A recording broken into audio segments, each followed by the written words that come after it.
and you say, hey, do you think this is bad? This is what you guys do. Wait, you gotta understand, well, there's an occupation, and sometimes, the selling people might be, it's not always bad, there's a context behind everything, there's a context behind. You act as though the people that support Israel don't say, do you condemn Hamas? The first thing, when you point out all the up shit that the idea of that, the first thing they say is, do you condemn Hamas? Israelis celebrate the murder of innocent Palestinians too, but you ignore that fact. You ignore the fact that they select extreme far-right people into their government, people that are pro-exterminating Palestinians, but you ignore that as well. If Israel's so pro-exterminating, Palestinians, why don't they just kill a whole bunch more? Why are the death tolls so shitty on the Israeli side? Wait, hold on. Welcome back, ladies and gentlemen, to episode 17 of Kick or Keep. Today, we brought together 7 wonderful contestants. They'll be going head-to-head in an elimination-style debate. Did I say elimination? No eliminations this week, ladies and gentlemen. Yes, it'll be more of a podcast. We'll let people go back and forth. Just don't fucking talk over each other. That's the only fucking rule, right? But at the end, we're still selecting a winner, right? And chat, that's on you. But with all that, wait, real quick. Wait, so then do we have a timer or no? We just like. No, I'd still like to time the topic because I don't want us to like just stay on one topic for 2 hours and then that's the end of the fucking show. So let's still do the timers. But it's going to be like 25 minutes for all the rounds, pretty much. We're not going to decrease. Okay. With all that being said and done, I'm your host, kick.com/Qorantos. That's QORANTOS live right now. Joining me is my co-host, Destiny. You want to say hi? Hi, what's up? It's Destiny. Okay, there we go. Before I do the introductions, I want you guys, say a little about yourself and also tell us what your position is. Because I'm curious, right? You lean more towards, being on the Palestinian side or the Israeli side. So, to the right of Destiny, we've got Dylan Burns. Introduce yourself, please. My name is Dylan Burns. I'm an American political Twitch streamer and I guess you could say amateur war journalist. My positions, I think, for the American political spectrum are definitely more pro-Palestinian, but saying that I'm pro-Palestinian does not mean that I need to align with a lot of the authoritarian nation states like Iran or groups like Hezbollah that back a lot of the militant groups that are fighting into the Gaza Strip right now. There you go. There we go. Thank you for the intro. To the right of Dylan Burns and above me, a repeat contestant, the one and only, ladies and gentlemen, Fabian. Did I get it right this time? Fabian. There we go. Fabian Liberty Scott. There we go. Introduce yourself. Yeah, so I'm Scott from Fabian Liberty. You can find me on YouTube and Rumble. I'm an anarcho-capitalist, which is basically like the most extreme form of libertarian. So I find myself in a very weird position because I hate all nation states, so fuck the state of Israel. And yet, what I mostly find is an old trope of Marxist organizations supporting an oppressed class of other socialists, spewing a bunch of communist propaganda and bullshit history, and very little people actually understand the conflict. They just kind of understand that pre-programmed oppressed oppressor narrative. And so despite the fact that, I'm very critical of Israel, and then I think there are a lot of things we should be doing to try and stop them and better things, I find myself more often than not trying to combat socialist agitprop, misinformation, and just all around bad takes that you should always expect from anybody that labels themselves as socialist or anything further left. Okay, there we go. Thank you for the introduction. To the bottom of Destiny and to the left of Prime, we'll get to you. Crowd favorite, Loaderbox. Introduce yourself, my man.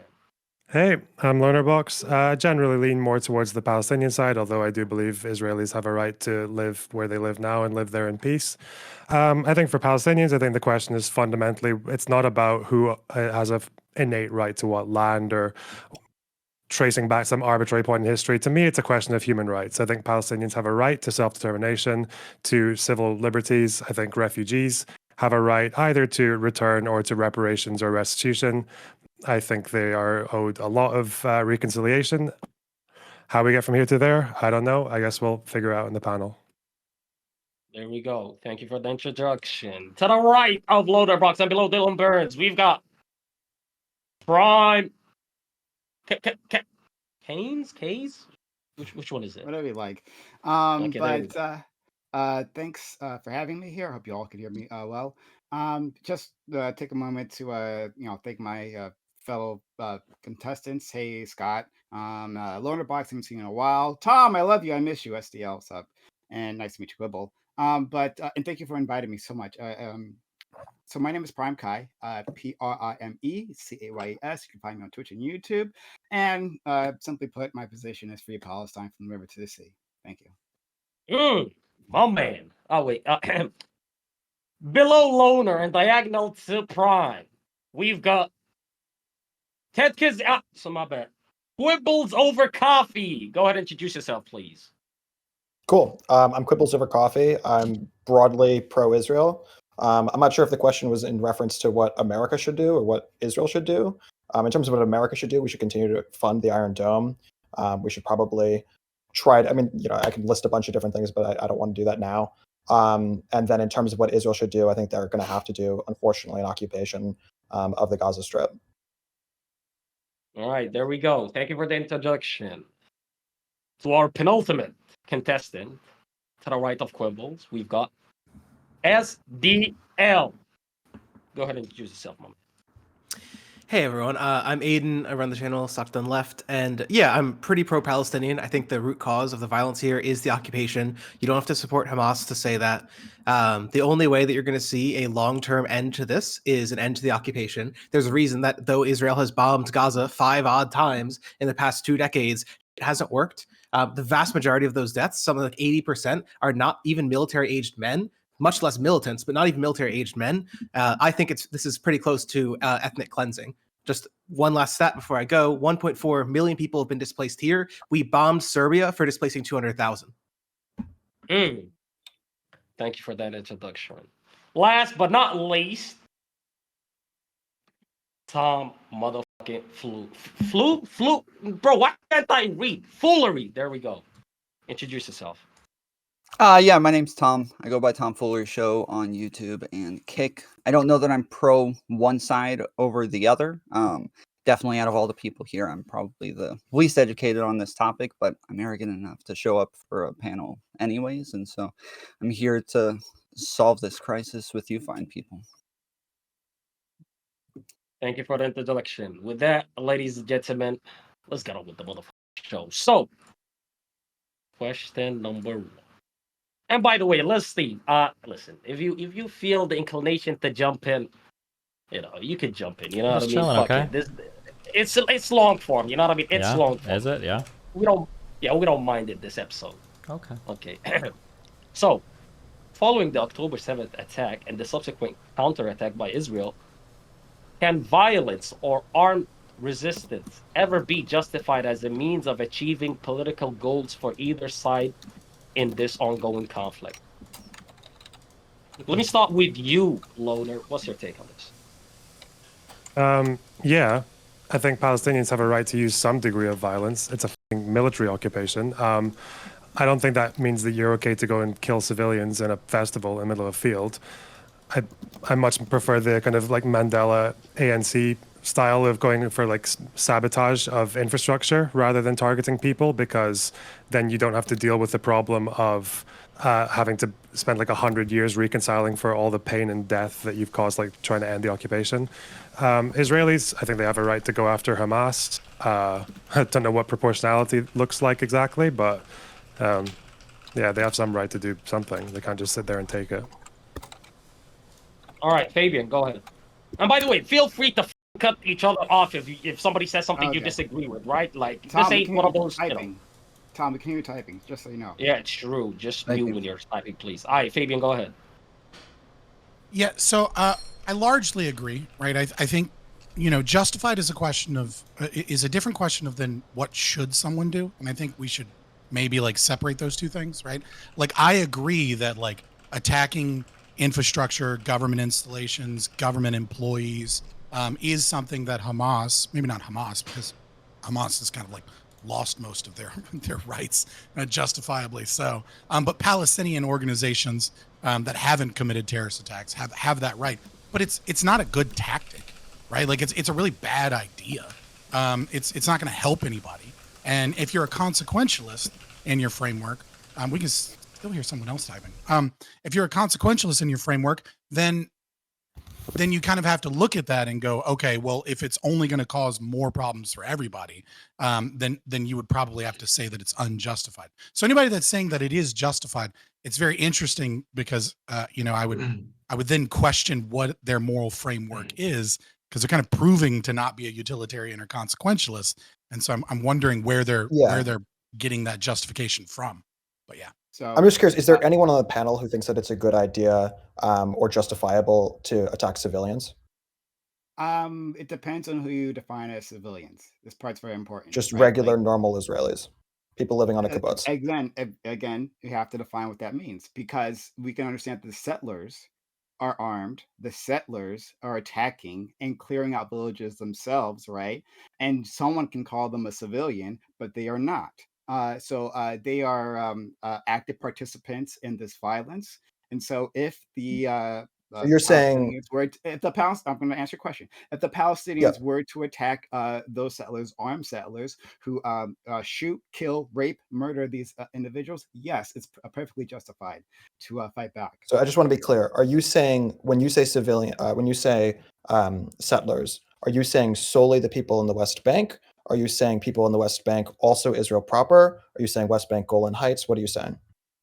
That's like I said. This is a good question, because as you're properly pointing out, not all settlers have equal access to Palestinians, and not all settlers are even armed.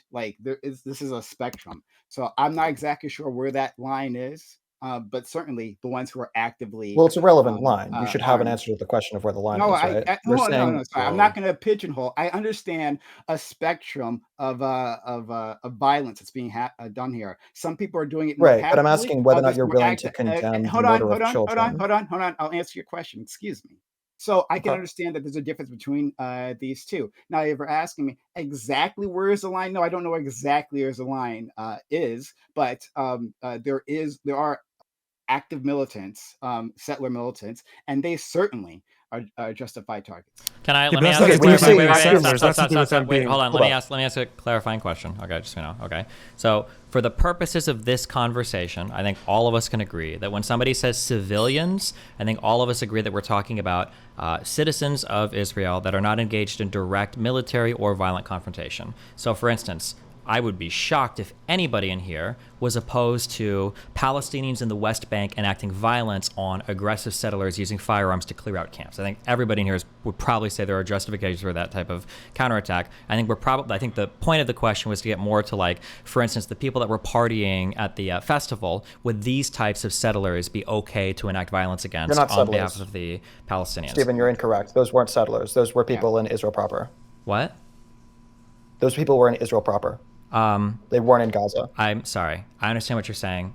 There are some people, a lot of Palestinians. There are people in the West Bank. Sorry, That's hold on. I'm sorry. certainly Yeah, true. I'm sorry. One sec. Just to be clear, there are some people that would consider all Israeli citizens settlers. So that's what I'm saying. Like the wording that we use. Yeah, I'm just saying civilians that aren't engaged in direct military occupation. Because when people say violence is okay against settlers, there are a lot of people that consider every Israeli citizen a settler. So that's what I'm trying to clarify. Right. So Yeah, fair. Yeah, I think, okay. Thank you for coming I in appreciate and that. having to give definitions, because leftists want to subvert things. I want to ask there's you. a second I want to ask component you, that- Prime. When it comes to definitions of settlers, I mean, you said so when you say settlers, you always qualified it with settlers who are engaging in violence and attacking Palestinians. Well, that doesn't matter if they're a settler or not. Like, even if a civilian does that, you're okay to defend yourself against them. So I know legally, just being a settler, like a non-violent settler, makes you a civilian. You're a civilian if you're a settler in the West Bank. That's like international law. Do you agree with that? Or do you think the settlers, it doesn't matter if they're attacking Palestinians or not, just them being there makes them fair game for attack? What do you think? Yeah, it's a tough question. I think overall, I think that being part of the settlement movement is a violence being done to the Palestinian people, right? You are justifying and participating in the system. Just as a real quick that clarifying question, I'm sorry. Just when you say settler movement, do you mean only people in the West Bank, or do you mean all Israelis? I guess right now I'll just talk about the West Bank. I'm more familiar with that rather than what's happening in Israel proper. So I'll just speak to that. So you are like actively participating in that. And I don't want to whitewash that, but I don't know how we can just like as outside observers say it's okay to shoot like some kid who happens to have grown up in a settlement. I don't see how that can be a proper target. You kind of showed your own contradiction, though. Wow. Well, like you're saying there's a line that you can't define of where someone stops being a civilian, and then you said, but if they're participating in the settler movement, well, they're not. So like what is it? Is it a person that goes to homestead property in an area and chooses to build a home, right? Are they no longer a civilian because they're an adult participating in the settler movement, or is it, or do they have to be someone that is actively armed? Like you kind of can't have your cake and eat it too, and kind of like I'm wink, not wink, trying nudge, to. nudge. Violence is okay against all of those Hold on, people, I but literally then be hold on, like, but totally not okay. What did I just say? I made it very specific here. I said that like I don't see how we can justify a person who is simply there, not actually doing active violence, right? Like, or sorry, shooting someone, right? Because to be clear, right? Like who is it? Like I said, you Actively contradicted yourself attacking an because you also individual, said right? being in Yeah, a sure, settler. whatever. Yeah, sure. But anyway, I said that those individuals who aren't doing that, like I don't know how we can justify attacking them, right? So that would be problematic. What do you mean by I don't know how we can justify it? It almost seems like you wish that you could find a way to justify attacking these people, but that you can't actually He just said logically he say wasn't it. going to Like, justify you it. just mean it's Stop. He didn't unjustified. justify it. All He's I'm saying he's not doing, justifying sorry, it. nice, yeah. So all I'm doing is understanding that there's that we as observers want to look to see who is the good guy and who is the bad guy. We want to establish lines and draw and draw them in the sand.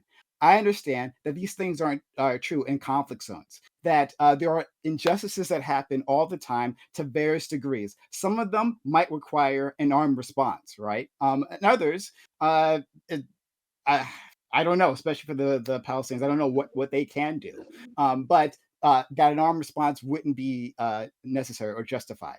Simple as that. Okay, you also said that It's as simple as that, but can you just say it would be unjustified to attack people that have not attacked anyone else, that have simply been a quote part of the settler movement and have built homes there?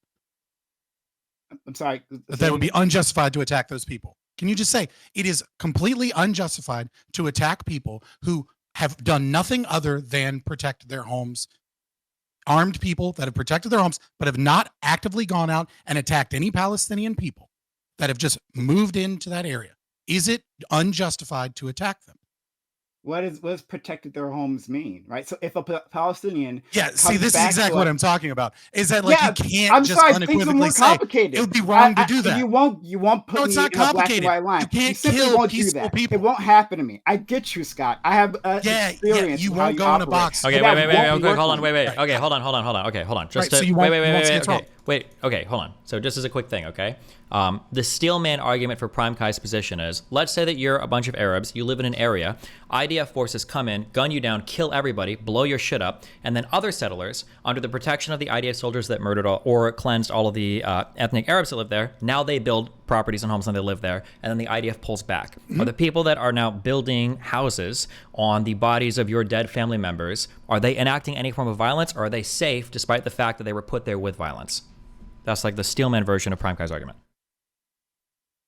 Yeah, so I mean, if we take that, like, I would be all for. I would love if people took a libertarian position of understanding property rights and actually went in at an individual basis and said that certain individuals had their homes stolen and that it's stolen land, and that the first thing you do is say, "Hey, look, I have the deed to this home. Please move off of this land. This is legally mine, and you have no right to be here." And then we escalated until a form where eventually we had to go to violence because they refused to move. Yeah, I would love that if that was the case, but I know that that's not the steelman position, because that would require Prime Guys to be a libertarian. Yeah, can we have a clarification? That can't be the steelman position. That would be mine. Wait, hold on. That is literally the steelman position. Is that there might be quote unquote civilian settlements in the West Bank, but those are put there on the auspice of IDF violence, right? That's the whole point. So, Stephen, where would that be? Right, and the solution to that would be what individual specific location are you property, talking right? about? What I'm talking about the expansion of settlements in the West Bank. Right. What specific expansion? What specific settlement? I don't There's know like the 40. name of the specific settlement, but the territory of the West Bank wasn't within the original Israeli borders defined after the War of Right. So are you saying? 1948. So Are you saying technically that every the single existence? every single Israeli settlement, all of them, literally every single one. The only reason why that territory exists is because Israel has drawn armistice lines over it after a prior war, right? The 6 Day War. So are you saying the influx of Jews, or are you saying the Area C as a concept? Right, like the Area C, as in like it is controlled both militarily and civilly by the Israeli government, is a separate question than whether or not there's an influx of Jewish people. So I'm which saying one of those that are you every discussing? single Jewish settlement in the West Bank is arguably. But when you say settlement there, like my point is, like, there's a difference between, like, if people purchase land, this is Fabian's point, people purchase land gainfully, rightfully from people, from Palestinians, and then they purchase that land and then they live on that land. Like, what's the problem there as a Jewish person? Like, why is it different for a Jew to do that than for a Muslim to do it? Because you're making an assumption that I think maybe is, again, another part of this socialist agit prop and murky waters that so many people have to dig through in order to understand what actually happened. Is that, yes, you are definitely describing the way some settlements have been established. Also, other settlements have been established by people like kind of cheekily, peacefully moving in and then causing problems, and then they waiting for the Palestinians to attack, and then wiping out that section, and then being like, "Oh, all this new land is up for grabs," right? And then there are other sections where individuals have gone to Palestinians, purchased land, and then moved in and lived in that land. And there's no stolen land involved in this process whatsoever, unless you believe that a Jew existing on the land taints the land itself. Yeah, but I think Prime Yeah, is I saying mean, that he doesn't believe in violence against these people unless they're actively involved in violence themselves, not just by being on the land in and of itself. Right. Because if he said that, then Yeah, he I would would assume say that Israel as is well. allowing that as And well. then I was Fabian, like, that's not "Hey, quite can you true. say that?" And then he wouldn't. Fabian, that's not quite true, because Right. there are examples where it actually has been stolen land. So the most famous example, the most recent one, was in 2017. It was in Mona, right? So that was an example of land that was just literally taken I said there are by a bunch examples of that there Jews are and just that started aren't, squatting. right? Like Right, you and could to be go clear, all like, the way you could go Israel, all the the way back government, you could go all stopped the way that. back to like the British Mandate and say, and like, if you really looked, enough historically, and there were documents, right? Like the Britain controlled areas, that had been left from the Ottoman Empire. I'm sure there's tons of land there that has been stolen from somebody or was public unused land. It, like, everything Yeah, ultimately, but I'm if saying you want to be properly there ethical, has are to go by cases. case basis. Yeah, so There's a look, difference Scott, between my point is there's a difference between an outpost and an actual settlement. A settlement is a place that there are, like, genuine property rights of the people there. An outpost does not. So there are outposts that exist. Again, Mona's the Okay, most Well, recent just to be example. clear, They're those getting into property Those are linguistic rights, different. those territory for property no rights are reason. devolved under military occupation, though. That's exactly. why they're not I'm sorry? recognized internationally. That's why they're illegal. They're illegal to Israel, but they're illegal to everyone else. Okay. I think as a quick, Scott, yeah. So Scott, just as a real quick thing, your whole thing buy- is buying, Because I don't give a fuck about Israel or anybody else's. buying land and territory, right, is not necessarily a bad thing. Buying land and territory that you have like an unrecognized military occupation over is quite a bit different, especially when you're buying land from people that everybody agrees you've ethnically cleansed already from their homes and territory. Scott, like, What, I'm Everybody sorry, agrees Scott, you've I just ethnically wanna- cleansed. Scott, Like, I just come want to like try to address your point directly. What I was trying to say, when you asked me that question, right? Like, will you sign on to this statement? I wanted to show just how difficult it is just to just make any sort of blanket statement. So when you said, because before you said, like, an Israeli who is defending their home, right? Is that person different from a person who goes out and attacks Palestinians in another village? Well, what I was trying to say is, if a Palestinian comes back to that home and says, "Hey, this is my place," and that person, the Israeli, pulls out a gun on them, and then the Palestinian escalates, like, is that justified? So I was just trying to, like, okay, hold on. complicate the Let me situation. let me But be I as fair understand as I can perfectly to what you. you're saying, and in Let me be fact, as fair as I possibly can. I just don't. and in fact, I'm signing on more to what you're, like, the homesteading libertarian view of this, right? So, like, I'm trying to, like, build a bridge here. Go ahead. Right. If I can be as fair as I possibly can, right? Will you sign on to this statement? A person purchases property from a Palestinian, has a deed that shows that they purchased property from a Palestinian to move into an area for whatever reason that they desire, because they like that. Maybe they just love Palestinian people, right? Maybe they're just fucking, some super hardcore Tel Aviv lefty that just, lives in solidarity with the Palestinians, right? And wants to live amongst them. And they purchase land, right? And then they live in their home and they have firearms, and they've never used those firearms unless someone came in to raid their home they gainfully purchased. Is it wrong to commit violence against those people? Is it unjustified in that specific example?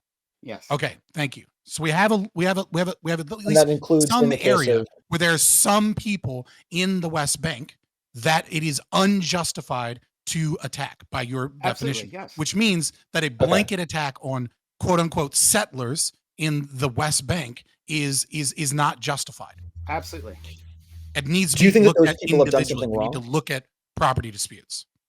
Do you think that those Jews have done something wrong, Prime? Which Jews? The Jews who are purchasing that land.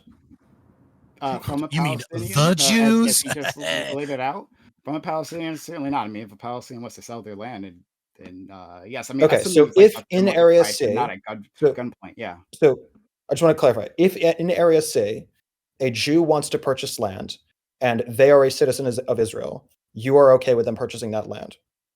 Yeah, if they Okay. can get it, if they're not, if like it's a fair deal, obviously, right? If there's like pressure on this Palestinian to sell, like the IDF is saying we're going to clear this place out, and then some Jewish settler comes in, it's like, oh, I'll give you some money for this, right? In that case, it's not so much. But if it's just a regular, and that would be a case by case absent coercion. Absent coercion, but like absent coercion, but there's always going to be like some limited level of coercion. I just want to clarify what we're talking about. We're talking about Jewish people purchasing territory with no coercion from a group of people under indefinite military occupation. Just to be clear, that's what you're saying. This is the problem I have with In this, Area though, C, is that correct. it's kind of impossible to remove the coercion from the element when there's IDF soldiers on the beat, when the Palestinians in occupied territory are going to be treated by a separate set of laws than Israeli citizens, and they're going to be treated differently from the government than Israeli citizens. I think that state of conditions in and of itself is coercive to the Palestinians to make them want to leave and go to maybe to the diaspora overseas if their families living in France or in Germany or the United States. To speak to that briefly, I think the so- rate of approval Are there any- the rate of approval for building on Palestinian property is something like 2%. Like Israel overwhelmingly denies the ability of Palestinians to build their own shit on their own land because they don't want more Palestinians there. But like Where are you it's so talking obvious. about? In Where? the West Bank. They don't have control over I believe Gaza. that number. I believe that statistic's on Jerusalem. If you're talking about Jerusalem, that's certainly that. I mean, I don't remember the exact statistics off the top of my head, but that wouldn't shock me in Jerusalem. But that's a very different conversation than West Bank writ large. My There's lots understanding of is stuff that's that happening in like Ramallah, for example, right? my understanding we're- is that for the West Bank, any sort of construction has to be done under the approval of the Israeli military because it's a military. They're the controlling government of that area, right? Not just in East Jerusalem, but in literally all parts of the West Bank. No. Not in all of it. In Area C, that's true. In Area B, it is militarily controlled by Israel. It's not civilly controlled. So there are certain cases in Area B in which that would be the case. In Area A, that it was not true at all. So in most of the cities, which the majority of people live in West Bank, that is not the case. All right. Does anybody else has anything to say before we move on to the next question? Any last takes? I just want to remind everybody that in the beginning I said that Palestinians can bomb Israeli government buildings. In case anyone accuses me of being too pro-state of Israel. Just I to think just read in that specific example. Yeah. Just to read the permitting thing, it's 2% of Area C, so the area under Israeli control. But so, like, again, that's the sort of example of the coercion here, that if Area C expands and if Palestinians can't build there, then the amount of area that they get to control gets smaller and smaller and smaller. There's clearly a structural violence going on here that doesn't justify violence against individuals, but maybe does justify violence against the structures. So I'm curious, do you have the numbers do you mean by for violence the against the structures Israeli there? approval process? Isn't it like 94%? I feel like I've seen these numbers before. It's very, very, very high on Yeah. the Israeli side. It's Yeah, like I was what- just- can you exact inverse. like send Like, I also where think you're it'd be getting worth. that Area C one. I from? think it'd be I was worth gonna knowing ask as you- okay, well. just- What percentage? Sorry, what percentage of settlers, like settler land, is actually just Jews purchasing the land from Palestinians who own the land? Because I thought wasn't quite a lot of this land that was devolved to settlements actually unregistered land that was obviously taken under Israel during the occupation. Do you know? I mean, like most I don't know of the Israel, top of my head well, now. most of current day Israel, Palestine, Assyria, Palestine, whatever you want, was just unused land. Like most of it is public land that no one's been living on. That's what Like, I it's- thought. there's a yeah. lot I of- thought it was. Yeah. There's a large portion of Israel that is unairable until people come there and build infrastructure, or there are swamps, or there is desert, right? And specifically in the West Bank, yes, the land is a little bit better, but it's still, I mean, like when you look at the best maps available in terms of like as the Zionist movement come in and with each process, there's still tons of public domain land that nobody's living on, and then people go and live on it. But that's why when we're talking this argument about Jews buying up land from Palestinians individually, like maybe even under occupation, maybe you can make an argument for that. But I feel like in most cases, it's settlers who are taking this land because that land was taken by Israel in 1967, and that's where the majority of it comes from. And I'd say that so the majority of cases, that's why settler presence would be unethical, right? Yeah. So what's your view on what should happen on that land? Either land swapped because those people are not going to want to live in a Palestinian state, or you withdraw. Probably I'd withdraw No, the I'm saying- outposts 100%. I'm saying prior to the settlements, like prior to Jews moving in there, what Well, I should think have it would have happened to been- that land? So in 67? Yeah. Well, I think initially Maybe it not wasn't even. maybe- It wasn't maybe even. Hey, wait, 66. Jesus Christ! I think even initially it wasn't even legal by Israeli standards for them. They just went there of their own accord. They just wandered in there themselves and kind of did it independently. So I think if Israel had maybe just kind of enforced some rules there and said, "Wait, this isn't actually like going to be ours forever," Why is it on Israel to do? because they're occupying the territory. Okay, so it's Israel's job to forcibly remove any Jews who want to go into the area. Yes. To occupy territory if they want to like a path to statehood for their neighbors, then yeah, unless they just want to have the situation we have now, which So- is you expand okay, so settlements you for like do 50, believe 60 that- years. Okay, so it is your stance that in order for Palestine to be a separate country, it has to be an ethno state with no Jews. I don't say it needs to be an ethno state. First of all, okay, wait, do you think these settlers would want to Oh. live in a Palestinian state? Well, I'm asking. Like these are not Israelis. I'm not at saying this it needs time. to be an We're talking ethno about state. I'm saying Jews. it's not about they could be the same ethnicity. It's that you're settling in occupied territory. Okay, where the but people who it's- live there you're don't not- have but my point self-determination. is, They have no say you over. wouldn't make the same claim about all of the Palestinians who post Nakba were leaving Israel proper and going into the West Bank. So I'm curious, what's the difference there between Jews moving into the West Bank and Palestinians moving into the West Bank, and why? Because one group moved there as refugees, the other one moved there as settlers. So is your claim that the Jews in the 1940s and 1950s and 1960s were not refugees? The ones in '67, the ones who moved into the West Bank, I don't think they were refugees. No, I'm asking prior to that. were like, they? At the beginning of the founding of Israel. Is You your can claim ask that me a those completely Jews weren't different question if refugees? you want. No, yeah, I think the Mizrahi and North African Jews were refugees, but that's a completely different question. Well, and even Okay. refugees Wait, don't have could- the right to. Even refugees don't have the But- right to go and like take other people's lands. Like that's not. You don't have a right to. that's not what Yeah, we're I don't know if talking refugees. about. Yeah, but We're like not talking this is- about again. taking other people's land.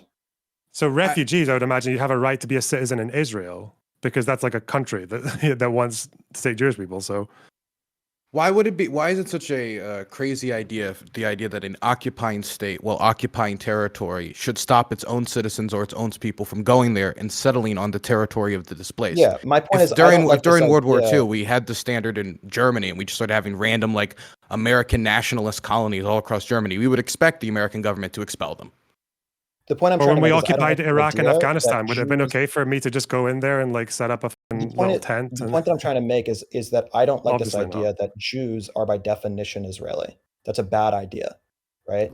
No one's there are making that just argument. Jews. They should stop that simply- Palestinian. No, you kind of they- are. They, but you're they making should this- stop you're making this Palestinian case that- Arabs who you're want to go making be this settlers case- too. No, Like, it you're doesn't- trying to you're make it. making You're this trying to make case- it. No, you're trying to make it an ethnicity argument. I'm saying I can apply this to anywhere. In occupied point is that Afghanistan you or wouldn't Iraq, make it the wouldn't have been claim. okay for me to go there and just set up house under that The regime point is because that you same thing with seem to with have no problem. West You seem Bank. to have no problem with an influx of Palestinians into this area, whether it's in 48, whether it's in 67. But you seem to have a very large problem Because with the they idea were of an influx forced of there. Jews. I seem to have That's the no problem difference. with delineating the difference between settlers and refugees. Yeah, I don't have much of a problem making that separation. Okay, I have a question. I have a question. Quibbles. I have a go for it. question. Just, you know,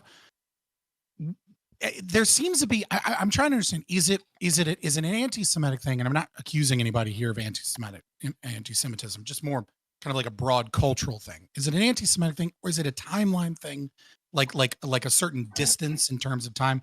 Because like the way that I see it is like I agree, right? Like individual property that was owned, that in 48 you had fleeing Palestinian Arabs, if they can prove or show in any capacity that like they owned this portion of land and that it wasn't just unused land, that it's their land, not the settlers that came afterwards land. But it seems to be that there's like this weird thing where Israel is held to this like super libertarian property idea perspective that like no other country is held to. Because like as far as I'm concerned, by this logic, and I agree, most of you probably won't, all of northern Georgia, every white motherfucker that lives there needs to get off of their land right now, because then the Cherokee Nation in 1850 that was forced to walk the Trail of Tears, they homesteaded land, they had a post office, they had property deeds, they did everything they could to prove that that is their land. And so like you don't, like if you live in northern Georgia, Okay, you're not just I gotta stolen stop land. you Yeah, here. the answer to this question is no. You know I that don't every think lefty that- on here is I pro don't think reparations. I the answer- guarantee it, right? Like, The answer is no, I don't think- Prime Kai or The Loner Box, question do you is oppose for me. reparations? The question I is know. for I know. me. Reparations is a He's totally asking the separate question issue. to you because you're going to agree with him, right? And we're stepping into No, I'm disagreement. not going to agree So with do him. either the I'm not going to lefties? agree with him. Oh Dr. my Left, I am not going to agree with him. The answer to the question is no, it is not anti-Semitic for people to be concerned about the Palestinian right to lands, even post 48, even post 67. There is a very real concern that there was a large number of people who have been forced out during the Nakba. There is a very real concern that yes, Palestinians have a right to live in this area. What I contend with is I think this idea that Jews don't have a right to live in the West Bank, which is a very important component of our historic lands. I think that is a crazy idea, and I think that it is just as absurd to say it about Jews as it is to say it about Palestinians. I Okay, think first both of all, Not- not to be a dick, first of all, not no to one be a gives a dick, fuck about what your Stockton important Left- historical land. Stockton But Left also, was sorry, actually answering my question. Like Stockton Left was actually answering my question, and you just latched onto the anti-Semitic remark. Like, is there any way Stockton Left could finish? Because like I think Well, sure. reparations are something different. I mean, it yeah, sounds like Pebbles, if you Lonerbox was gonna give the same answer, that historical land, whatever, is not the important thing here. Like Israel is unique in part because what other countries are doing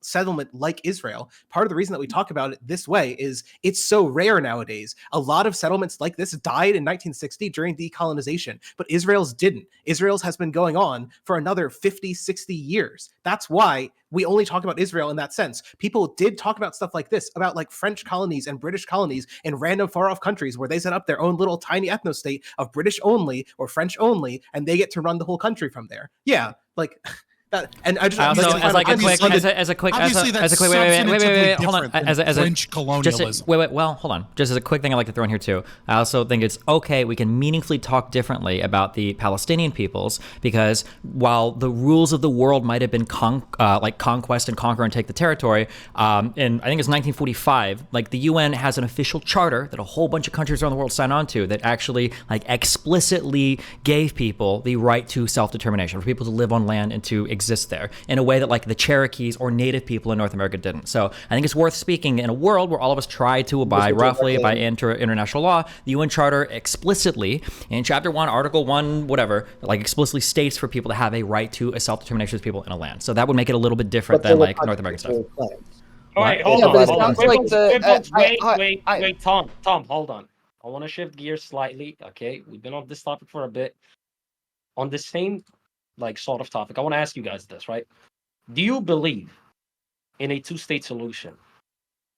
If yes, what are the rightful borders between Israel and Palestine? Quibbles, I want to start with you. Okay, I want a clarification. When you say believe in, do you mean I want it, or does that mean like I believe it's As in- possible?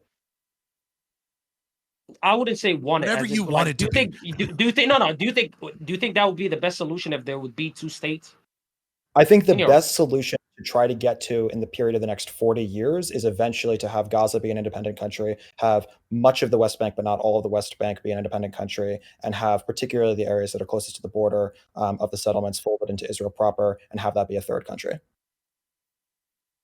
Okay. But I think it's going to happen tomorrow, and I think that it's going to take a lot of struggle, and I think it's going to require that there's an occupation of Gaza for a long time to get there, and I think it's going to require that, unfortunately, many hundreds of thousands of people are going to die. I think it's going to be screwed for a really long time. Yeah. So when you say the settlements should become part of Israel proper, I guess that would also mean the West Bank would be kind of disconnected, right? Because those settlements run in between. Yeah, that's why communities. I clarified. Yeah, so thank you for just explaining why people are getting settlements for reasons that are not anti-Semitism and ethnic states. Cool, that's fine. That's why I clarified. I was talking about the ones that are specifically on the border, right? There's the overwhelming majority of settlers are within a mile of the border. Something like 90% are literally within a mile of the border. So those settlements that are very close to the border, that are there primarily for fiscal reasons, I would put them in a separate category than the ones that are there primarily for religious reasons, which are much further inland.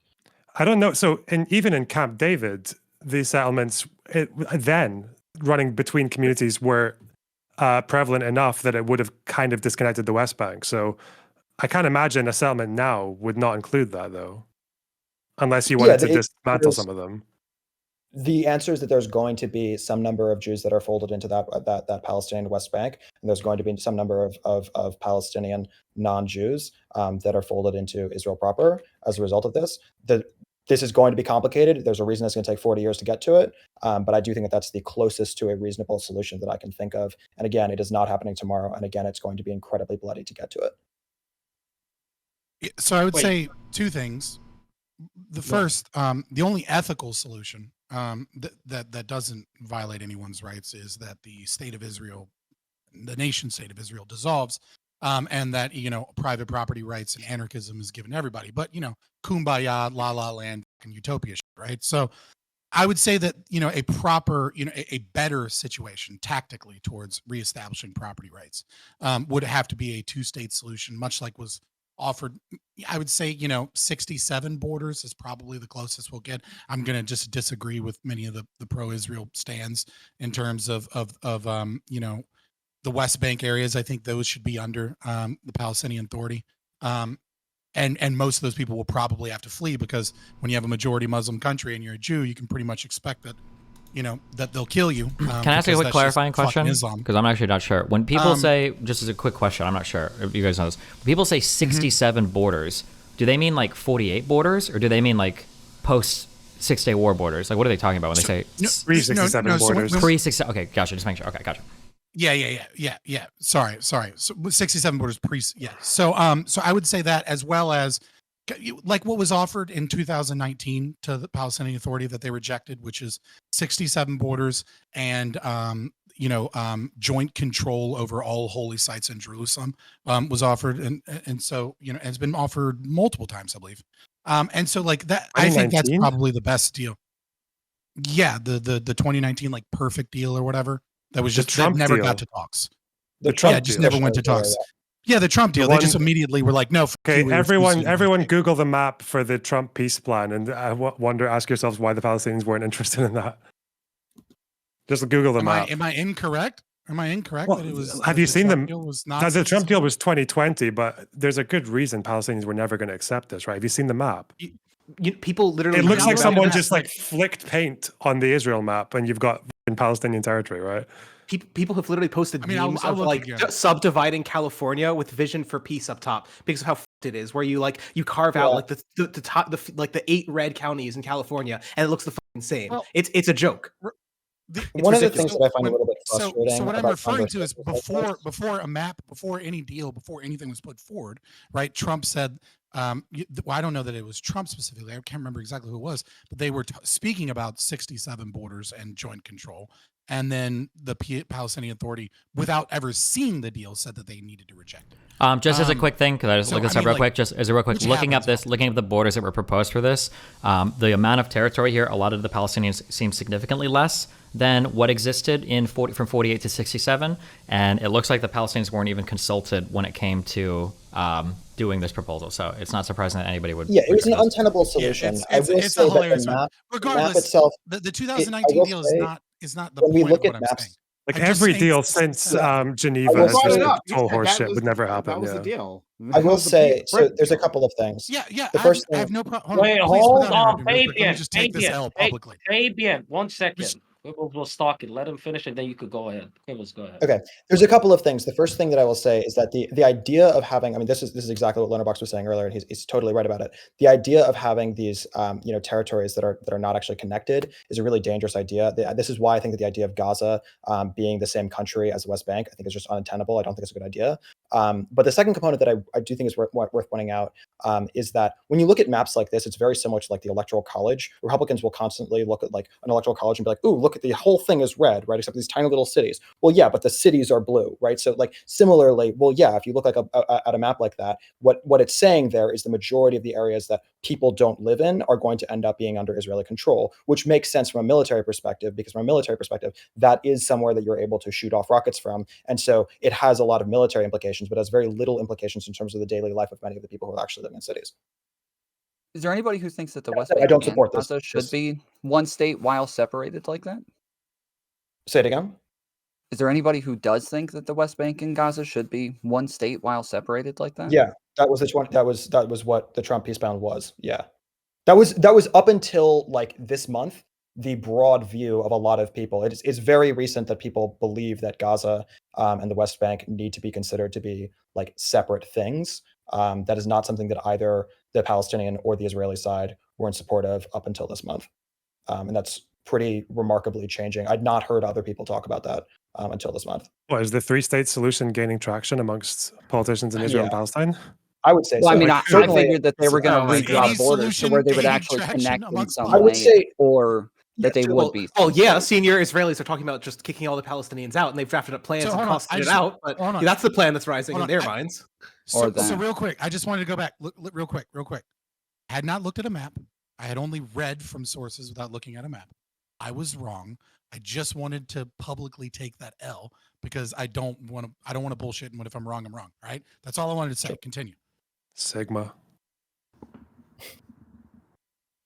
It Okay, doesn't have to get guys. quiet after that. Like you don't have to make this worse for me, It guys. was- You know what I mean? Like, This moment will never come again, so I'm just gonna sit here and enjoy it. we're But drinking I've it in. done Yeah. that like multiple times on your show. Don't I either. know. I'm just messing with you, friend. I always take Um, my L's publicly. All right. I don't try and like wash over them. You're good. All right. Let me ask you this, right? To what extent, and this is something that we've seen plenty, and this is something that I'm sure a lot of you guys have spoken about as well, but to what extent does media bias, both internationally and within the region, perpetuate or exacerbate the conflict? And how can this be rectified for a fair representation of the situation? Because I'm sure a lot of you have, some takes on the coverage of the conflict on both sides. Can we start with Destiny? No, let's start with Jackson Hinkle. No one should listen to Jackson Hinkle. Then you can say whatever else you were going to say. Yeah. Wait, hold on. What's your problem with Jackson Hinkle? Jackson Hinkle is an idiot communism. that says That we're done. exclusively That's it. stupid things. That's retarded. Ah, Yeah. There we stop, go. There's the whole problem. bro. The American, oh my God, communism, terrible. Like, no, wait, quibbles. What's your problem Yeah. with Jackson Hinkle? That Jackson Hinkle like regularly, just constantly, in terms of the attack on the hospital, in terms of lots of stuff, he's just like constantly saying complete. That was supposed to be a throwaway, but yeah, he's saying complete bullshit all the time, and it's just He like is. Okay, bad. okay, wait, Right, hold on, not hard Hinkle to is a get habitual information. grifter. All right, 1 second. Yeah. How would someone like Jackson Hinkle be different to someone like Ben Shapiro and his takes and his coverage of the conflict? Because I think that Ben Shapiro at least attempts broadly to be truthful, even if he is biased. That's different than Jackson Bro, Hinkle, come on. who is both biased and doesn't even This- attempt to be truthful. Can Wait, I okay. draw a difference? Can I Wait, draw a wait, difference? wait, Wait, real quick. Just in terms of expanding what he's saying, I think the difference is Ben Shapiro, like, let's say there's a fight where 5 people bring guns on one side and 5 people bring guns on the other side. Ben Shapiro would report this as, wow, 5 really bad dudes like showed up with guns and they managed to get killed by like good guys or whatever. He would never report that the other 5 guys had guns. He would only report one side of it. Jackson Hinkle would claim that 4,000 brave men were surrounded by like 5 murders. He would completely fabricate the story. That's the difference. Ben Shapiro doesn't seem to outright lie, but he selectively chooses facts so much that the stories he tells are essentially dishonest. But it's not usually with an outright lie. So one is a little dishonest, the other is an outright liar. What Quibbles just said is, with Ben Shapiro, but he weighing tries or things attempts no. to be honest. Wait, hold on. Yeah, Does anybody weighing else on this things- panel agree with I that? never said Ben That Shapiro Ben tends to be Shapiro- clear. I never said Ben Shapiro tends to be honest. I said Ben Shapiro usually won't fabricate fact. Jackson Hinkle has no obligation to be truthful in anything that he'll show you a video from 2014 from Syria and claim that it's IDF soldiers killing Palestinians today. He would do something like that. Ben Shapiro will say something like Arab nations attack Israel for absolutely no good reason. He'll say something like that, right?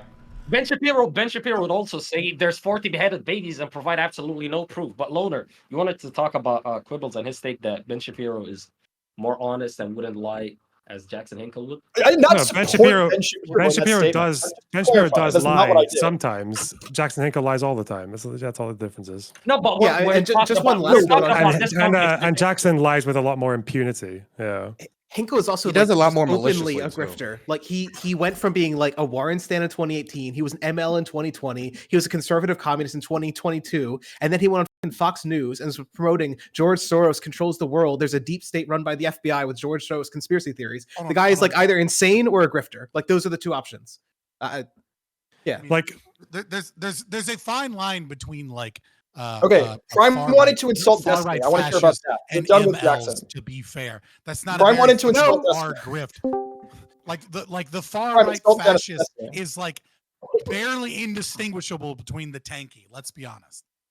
Wait, hold on, Slicker. What do you want? Wait, hold on, Quibbles. 1 second, Slicker. What do you want? Nice to meet you guys. I just want to come in here and say that I've not been watching too much.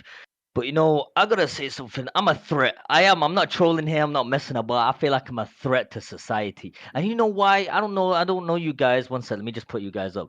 Nice to meet you. Bald head You guys don't know. blinds people as you walk by. Bro, shut up. You're white. You're a. Shut up. No one's talking to you.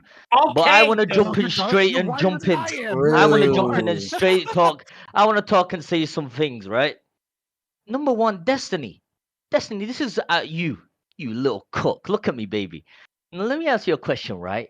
Why does everyone here think they are eligible to say Hamas is a terrorist group? Let me hear that. Let me hear that from you guys. Why are we allowed to say Hamas is a terrorist group? Yeah. Because in their original charter, it seemed as though they were advocating for the destruction of Jewish people all across the world. Okay, well, I actually did hear that. That's okay. I think that is wrong, but that's the only reason why they are but that's the only reason why they are labeled as a terrorist group because of what they said about the Jews. That's not the only reason. They also engage. No, listen to me. Okay, you don't want me to answer? Okay, go ahead. Yeah, there are other reasons too, but yeah, go ahead. Okay, all right, okay. But listen to this. We shouldn't be saying that because we don't know that what they're going through. We are not in their footsteps to say that they are a terrorist group. Now, you know why? Listen to this as well. Destiny, you are a Palestinian. Your mom and your dad just died. Hamas comes up to you and says, oh, we're going to go invade Israel. What are you going to say after your mom and dad just died from Israel attack? I don't know. I guess I'd say, well, I'll go be a terrorist too. I mean, what do you want me to say? Judgment will not come until Muslims fight the Jews. When the Jew will hide behind stones and trees. Out of here with that. Oh my God. Bro. You know what? Let me say something. Let me say something about this guy. Let me say something about this guy. Easily. No, hold on. Slicker. Wait, Slicker, hold on. Fabian, you just quoted something. That's just the 1988 charter of... No, you just quoted it with no context, with no background. You just said, no, but this is the charter. What context makes the trees hold on. Wait, hold on. The Muslims to kill the Jews. Hold on. First of all. Makes sense. First of all, we act as though Hamas was just created out of nowhere, out of the blue.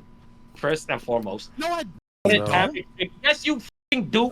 Because you fucking act as though Hamas just came out of nowhere. Just to fucking Hamas because he wanted a group that was Islamist that would cause problems with the Palestinian Authority, and then his dumbass let it get out of control. I'm a libertarian, okay? But when somebody comes on here and tries to act like terrorists aren't pieces of shit, it's stupid. And you where is your energy for America, for Europe, for even Israel? Where's your energy for saying that? We know what the whole world. Listen, you white shit. Don't talk to me like that. But for all your energy, I don't give a shit. If you're gonna talk about Hamas, first everyone in this world should start talking about what America and what Europe has done to everyone. But because of white people dying in this world and this woman that's died, they don't want to show IDF don't want to show pictures of any of the kids that died in Palestine. They don't give a shit. A lot of the people who died in southern Israel were like Thai migrant workers. shit. A lot of them were as an Arab. Iraqi, They weren't all white people. As an Iraqi that's seen the dirty, scummy Americans invaded, and No, even all Ukraine, Ukraine wanted to jump in and invade Iraq. Slicker, when did you live in Iraq again? When did you live in Iraq again? Slicker, for how long? Yeah, you guys are racist. Listen. get it, you're Well, a because racist. You guys are white racist. people are dying hate and getting white people. invaded, we should tear for them. Go suck my. I don't give a about you.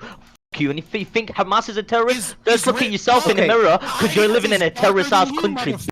West side. After we're done with West the side. performative libertarian versus services, can we get back to something? All right. And this, first of all, and this homeless, I don't know what this and is, this guy, this electrocuted looking at motherfucker saying Jackson Hinkle is a whatever you said, talking he's shit a about Nazgul. him. He literally Listen, quotes listen, LaRouche. LaRouche is a listen, far you know right what is- fascist. you know what- You're not the He's probably an FBI I'm agent. the Right? He went on electrocuted Fox Jackson. News. You know what? He promoted white Yeah. supremacy, promoted the deep state. Listen, believes listen, that let me George say- let me say- Soros let me runs say- the let me world. say He's pretty much a something. Nazi. The guy. You know what? You know what I'm gonna say? I respect him. You know why? Because he's against America, and I Respect me? respect him for that. Oh my And not you Wow. guys say that shit. So Not you beautiful, guys say Rose. that shit.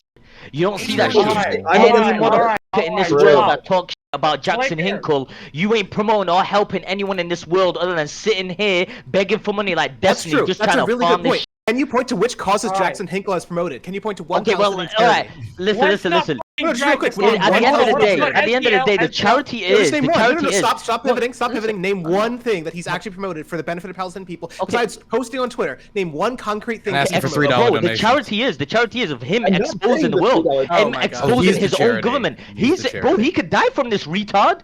He He's could not get gonna killed die from from this. anything. Bro, Come on, the not- victim complex. Bro, Come on. says the guy that's a Discord mod. Don't talk. I'm not talking to you. But I'm saying it to this fuck on the right. I'm telling you that he could die from this. It could be a threat. I'm telling you, it's dangerous. None of He's you not gonna Americans would do die. that. He's All you not gonna guys Every are time I die. backing post on on Twitter, Biden's it's a charity Okay, to I'm all gonna people die. that All you world. guys So are- true. So true. Enough. Stop. Okay, guys just got wrecked. Enough. All I'm gonna say is That was What do you mean enough? interesting. You brought Why were you nodding along with much of what he was saying? I know you don't agree with him, so why were you nodding?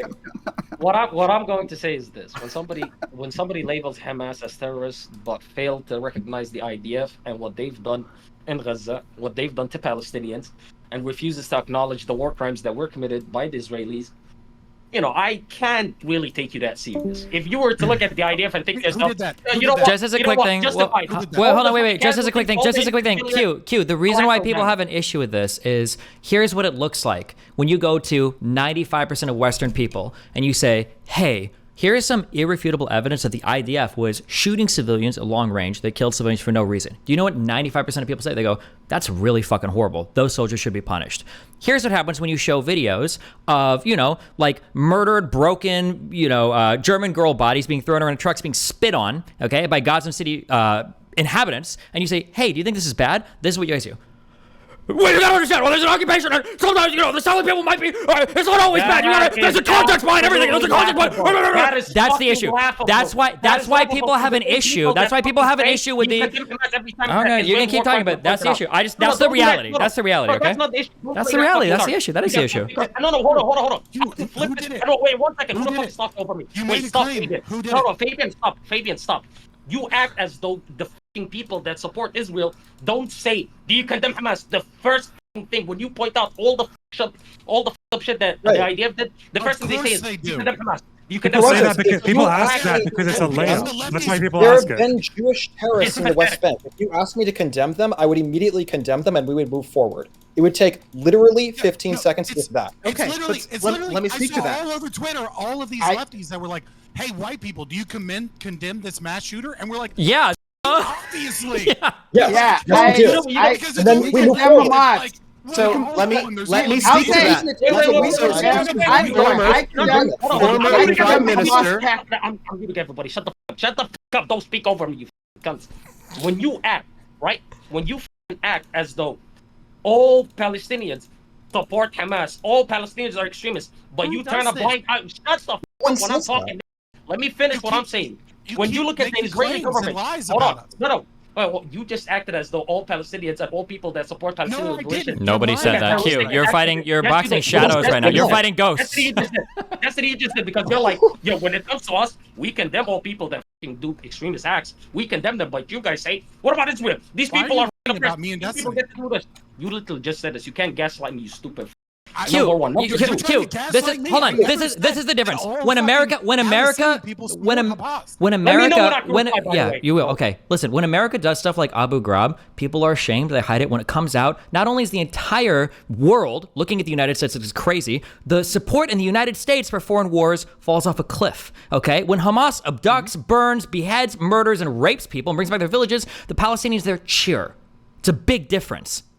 Let me ask you about this. That's not fair, Steven. I don't like that. Yeah. I don't care if you don't like it. It's totally fair. We saw the videos, okay? No, it's not fair. No, it's not fair. That's not We fair. saw the people outside here. We didn't see the people inside who were No, Steven, it's not fair.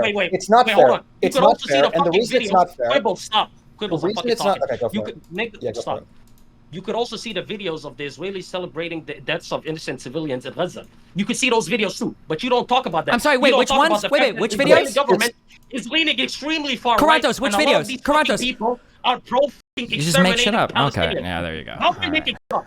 Wait, how am I making it up? It's where Did you see the head of security in Israel arming settlers in the West Bank, or did I make that up? I'm asking you, where are the videos? Did I just make that up? Oh, okay. So. Did I make that up? Karantos, Why are you dodging it, pussy? He's dodging it. He's dodging it. I'm not. Hold on, Loner. I'm not letting it go. I'm being autistic about this. Destiny. Did you not see the video of the head of defense, Israeli defense, Ben Giver, arming settlers in the West Bank to forcibly take land from Palestinians? Did you not see that? Yes or no? To take I land? haven't seen it, but the videos that you're talking about, they're not the same thing as what I was just talking about. What were you talking about? I was talking about murdered civilians being trucked back to towns where everybody is cheering and celebrating and then spitting on the body of murdered civilians. If people in Israel are doing that, maybe if they are, man, that would be really fucked up. And you know what? If I saw it, I'd say, that is insanely fucked up. I would super condemn that video. Do videos like that exist? Are we claiming that the situation of the people in Gaza is equivalent to the situation of the people in Israel? Yes or no? I just there you go. No, we're not. I never claimed that. It's an absolute. It's a valid point. It's a valid point. No, he's the one who made false equivalence. But here, wait, Q. Then we agree, Q. Then we agree. The Palestinian people celebrate the murder of civilians. They love it, but they've got a good reason to. That's fine. That's your argument. I can hear that. Okay. Israelis celebrate the murder of innocent Palestinians too, but you ignore that fact. You ignore the fact that they select extreme far-right people into their government, people that are pro-exterminating Palestinians, but you ignore that as well. If Israel's so pro-exterminating, Palestinians, why don't they just kill a whole bunch of more? Why are the death tolls so shitty on the Israeli side? Wait, hold on. Weren't you the same person that was questioning the death tolls anyways? You're like, wait, 3,000, 4,000? Oh, no way that is true. I never said I was questioning death tolls. I said I was questioning when all of them are called civilians. But I'm asking you, let's say Israel just wants to murder Palestinians. Okay. Oh, you don't have an answer for that? Oh, gotcha. Okay. No. You're not going to answer this. Wait, do you have an answer to my question? So when we see 4,000 deaths, are you saying they're all Hamas? Are you saying they're majority Hamas? I'm not saying they're all Hamas. I never said they're all Hamas, but I said definitely they're not all civilians. Okay. Okay, then give me a split, in your opinion, right? In your educated opinion, since you know so much about this conflict, right? How much would you say is civilians versus terrorists? I can't possibly know the answer to that. Ongoing conflict. So just to give a context number, on the named and identified bodies by the Ministry of Health in Gaza, only 1 in 5, Hamas. 20%, Wait, hold up. are military. Hamas. Hey, let me finish. Hamas. Military-aged men. Okay, men 18 to 35. Only 1 in 5. The overwhelming majority are not possible soldiers. Wait, hold up. That exact same source that you just cited lied about the hospital bombing, right? I don't know. There's a timeline reconstruction there that relates to the translation of the doctor. I don't fucking know. But what I would point to, that was the largest conversation that happened. This entire time, in terms of the response of Israel, the largest thing that they pointed to was that specific bombing, and they were lying about it. Well, that is true. I would be careful. Wait. While that is true, I'm pretty sure Zelensky himself co-signed that there were Russian missiles that had launched that had landed inside, what, was it Russian Ukrainian territory? And then we found out later on that they were actually Ukrainian missiles that fell short of a Russian target and bombed their own stuff in Ukrainian territory. And I'm pretty sure Zelensky himself co-signed that message and went public. So I'm not trying to say that we should believe Hamas, because I generally don't, but I'm saying they are the only ones that can reliably report deaths in Gaza, just because they do tell someone wise doesn't mean every single thing they But say that's will be not a true. lie. Just saying. And the additional data I would just give is that The in answer, no, previous Stephen, that's not conflicts, the true. numbers they've But given the- aligned the- almost entirely with That's the not UN's true. numbers. Amnesty That's all. International, that's Oh, not yeah. true. Amnesty International and also the IDF will ultimately come out with numbers that are generally considered to be serious and real. That is not something they've done yet, and the reason they've done You it yet can't say is because it is Hamas's not something numbers that are is bullshit and then be like, but IDF's is going to be pretty. the IDF ones That's consistently. even The more IDF accurate, but numbers. it's not hold like on. they're going to be. The IDF, Like, they don't the have an IDF incentive to numbers bullshit consistently. The IDF numbers consistently. One, they wait longer, and two, they line up broadly with UN numbers. So yeah, I think that they are significantly So do the more ministers help? trustworthy than Hamas. If that's the defense terrorists. for if that's defense for the IDF numbers, then the Hamas numbers are good. So moving back to the Hamas numbers, only 1 in 5 I are said, if you wanna military-aged think men. about the Okay, IDF numbers of the for, identified like, dead, for- 1 in 5 are all military-aged men. That's like If the you wanna maximum throw number out- of militants. And if that's you want to like throw it's out the clearly not that IDF high. numbers and only use Amnesty International, that's fine. We can only use Amnesty International. They haven't come out with numbers yet because they don't know yet, because it's an ongoing conversation. And this whole guys, thing, I know your earlier when we were name is condemning Quibbles. President Hinkle for I jumping the know gun your and name is saying Quibbles, bullshit, and you're this very is on the brand reason. right now. Right, but Go so for there's a couple of issues here. Number one, we're way off topic, but f- it. Number two, when you talk about death tolls, when you talk about numbers, when you talk about these things, it is devoid of any context. It is a very kind of sneaky way of talking about this situation, because I agree that there are absolutely better ways for Israel to fight in terms of conducting warfare against Hamas. But you are talking about a group of people who, so for this recent refugee bombing, right? As far as we know, right, Israel could be lying. The former deputy prime minister, when he came out to speak about the recent refugee camp bombing, could be totally lying. But according to Israel, they made telephone calls for 2 weeks straight. And then they knocked on the roof a half hour before the bombing, right? And they were telling people over and over and over again, you have to leave this area. There is a facility at the bottom of this building that is Hamas, and we are targeting a specific commander. Leave the building. They give them 2 weeks, and then they knock on the roof a half hour later, right? And then they blow up the building. And what happens when they blow up the building? As according to Hamas, right? According to Hamas, over 50 people, last I checked right before the stream, so I mean the death toll could have increased. Over 50 people are dead so that Israel could kill a couple of Hamas people and a specific commander. And so when you talk about like, well, look at the death numbers, and you don't talk about the fact that Hamas says it's psychological warfare. Israel's lying. You have to stay here. You have to be our human shield. They won't bomb this building so long as you're here. They're just making up things to scare you. They're not even going to blow up the building anyways. And Israel does everything they can thanks to for the tank of the evacuate these subs. people, and then 50, 60 people die. Yeah, the numbers are going to be different when this is a pattern that occurs in this area. There are plenty of things we can talk about doing warfare better. But again, SEL, I've already tripped you up on this multiple times, which is your only solution is to do nothing and to just let Hamas have power. So just sticking on the death numbers, right? Like the even the rate of civilian casualties by like Hamas's incursion so far from the ID'd bodies was 1/3 military. Israel's bombing is so fucking bad at targeting militants that's at best 1/5. So Israel is performing worse on a kill for kill basis than Hamas. Wait. Can we hold on? Wait. I've never. Wait. I just want. Wait. Hold on. I want to hear this. I want to hear the answers because I've never ever heard somebody actually respond to this. So I'm actually genuinely super curious. Okay. Everyone in here agrees that Hamas intentionally operates outside of civilian infrastructure, right? Is Israel just never supposed to counterattack Hamas if they constantly and consistently operate out of civilian infrastructure, or what is the solution there? Do it in a way that doesn't. I'm curious. I think Loner's giving a better one. Why is every pro-Israeli person talking? Let us talk. Yeah, let us talk. I want to hear the answers. I'm super curious about the answer to that. I want to give it to Loner because he's given a better one before. But okay, Loner can answer too. I don't care either one. Yeah, I want to hear the response to that. I'm curious what the response is. Yeah, what was my answer to that before? I could have sworn we had this debate like a week ago. Whatever. No, wait. I'll own the position. Like, yeah, if and this is the case in international law as well. If civilian infrastructure is being used for military purposes, it ceases to be civilian infrastructure in the eyes of international law. So, like, if there's like rocket, like to the point that Hamas will like literally commandeer people's houses to use their rooftops as military bases, like temporarily. So, okay. Wait, hold on. Yeah, I don't Loner. have an answer for what Israel should do. Wait, to wait, that. Loner, let me hard. ask you a couple of questions. Well, because I have an we answer. had- wait, The answer is Quibbles, that one they second. should broadly- Quibbles, one second. Okay. Quibbles, one second. Go for it. Just for you, Loner. Apologies, Quibbles. I'm really curious because we had a No, you're conversation fine, about you're this, fine. right? So when you say it ceases to be civilian infrastructure, right? Hmm. I have a couple of questions for you because you said last time we spoke about this, these people, as in Palestinian civilians, are willingly offering themselves as human shields. They see it No. as martyrdom. You Some said of them that. are. Some of them You are, said that. but not all of them. That's not the rule. But we've seen All right. examples of that. Yeah. All right. So are you saying that they're being held there by force then?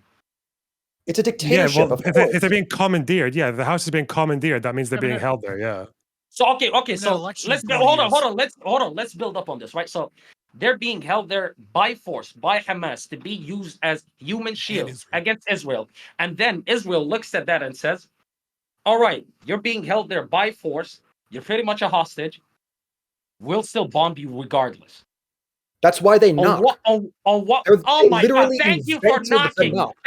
Thank you for knocking before you blow me the Messages. fuck up even after I Wait, get the What's tape. the I'm alternative? being held. Wait, Q. So wait, Q. Then Yeah, answer, I'll Q. do Q. it. We all I'll do agree. it. I'll do Q. it. I'll do it. Wait, hold on. Wait, I'll do it. Can I real quick. Okay, hold on. Okay, there's a big waste of time. All of us agree that using civilian shields is bad. We all agree with that. And all of us agree that killing civilians sucks. Okay, but then the question is, and I'll pose it to you, Q or STL or Lonerbox, what is the alternative?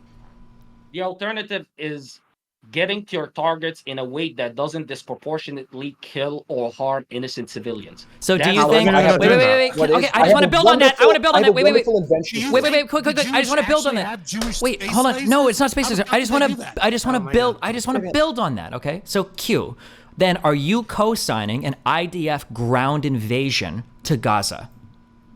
And do you think wouldn't that say would result? And do you think that would result in less civilian deaths than what's happening now? I 100% believe that first of all, civilian deaths would be inevitable if you do it even in that. I'll be right back. Somebody tell me if he answers this question. Okay. Wait, I'm answering you, retard. Okay, he's trying to pull an XQC on me. It's not gonna work, right? Anyway, Live. the answer is simple. That's a really nice chair. The answer is Sorry, simple. go on. Either ways, right? Either ways, It's people are not. going to die. Either ways, people are gonna backwards die. Shut the fuck up, bro. Fucking mute you, permanently, you fucking idiot. All right, he's back. Okay, let's wait for the retard to put on the headset. Okay. Did he give All an right. Steven, I answer? like your chair. All right, still debuff Hassan. Let me fucking answer you, right? What I was saying is, regardless, you wouldn't escape civilian casualties or civilian deaths, but one would be extremely less compared to the other. So You I think a wouldn't say ground invasion would be less civilian deaths? I wouldn't say a fucking ground invasion where you send hundreds of thousands of fucking soldiers. Then what's the alternative? I say send specialized. Like a raid? and get after your fucking targets. You send Right, that's what I 20 good men from Game of Thrones into Gaza a City and try to raid? fight that way? Lonerbox, you Instead of can't do a fucking raid. dropping bombs and killing 300 fucking miles 50 of to tunnels. 1, I'd rather do that. Bro, the point You is that can't- they're all okay, hold dead. on, You're hold on. sending them His- on We need to- suicide. his Lonerbox rating said is some rating cringe. is I need to value insult Palestinian Lonerbox for his lives. cringe.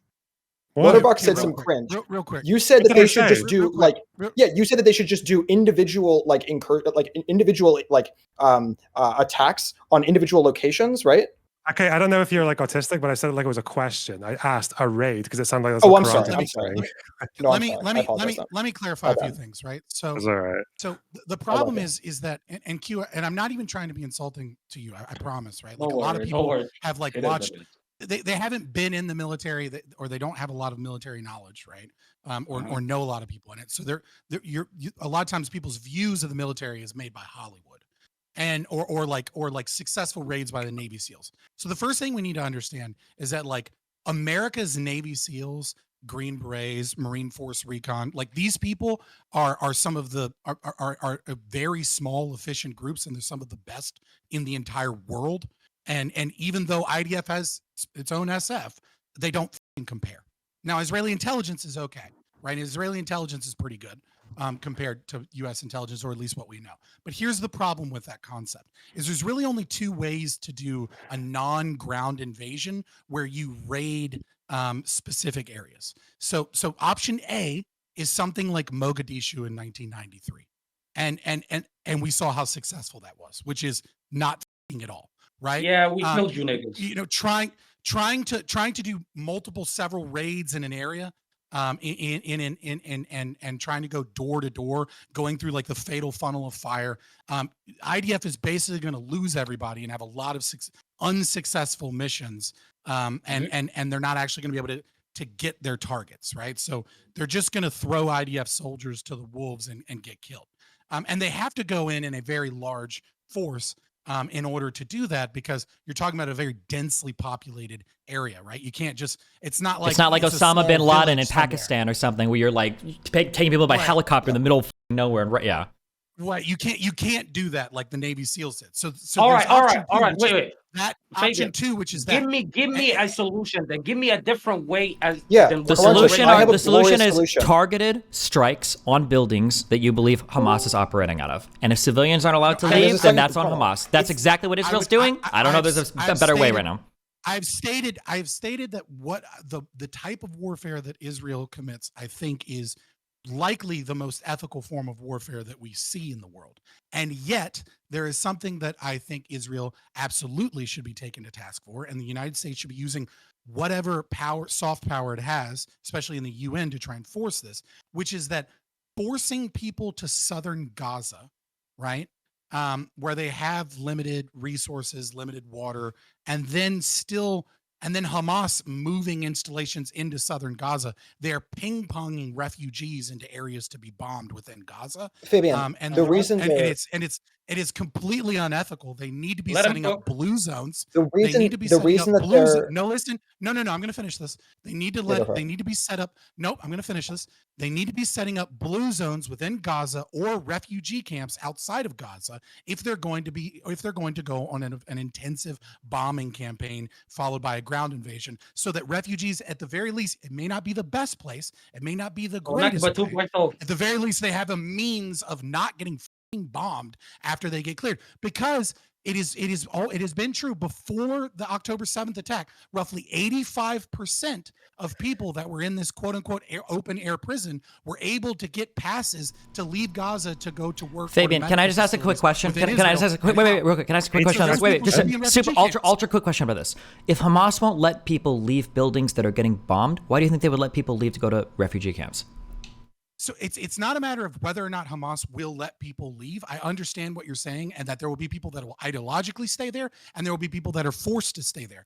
But you cannot take the moral high ground when you are ping-ponging people within this small, isolated area that with limited resources. Then when you say, look, we have a place for them to go to, it's not our fault that Hold on, Loner. Let Kudos talk. Go ahead. Go ahead. Today's the 31st. Okay, today's the 31st. The shooting happened, the attack happened on the 7th, right? And so it has been a very long time. Everyone expected for Israel to invade by now, but they haven't invaded by now. And the reason for that is because they've given a long the US said, please don't invade.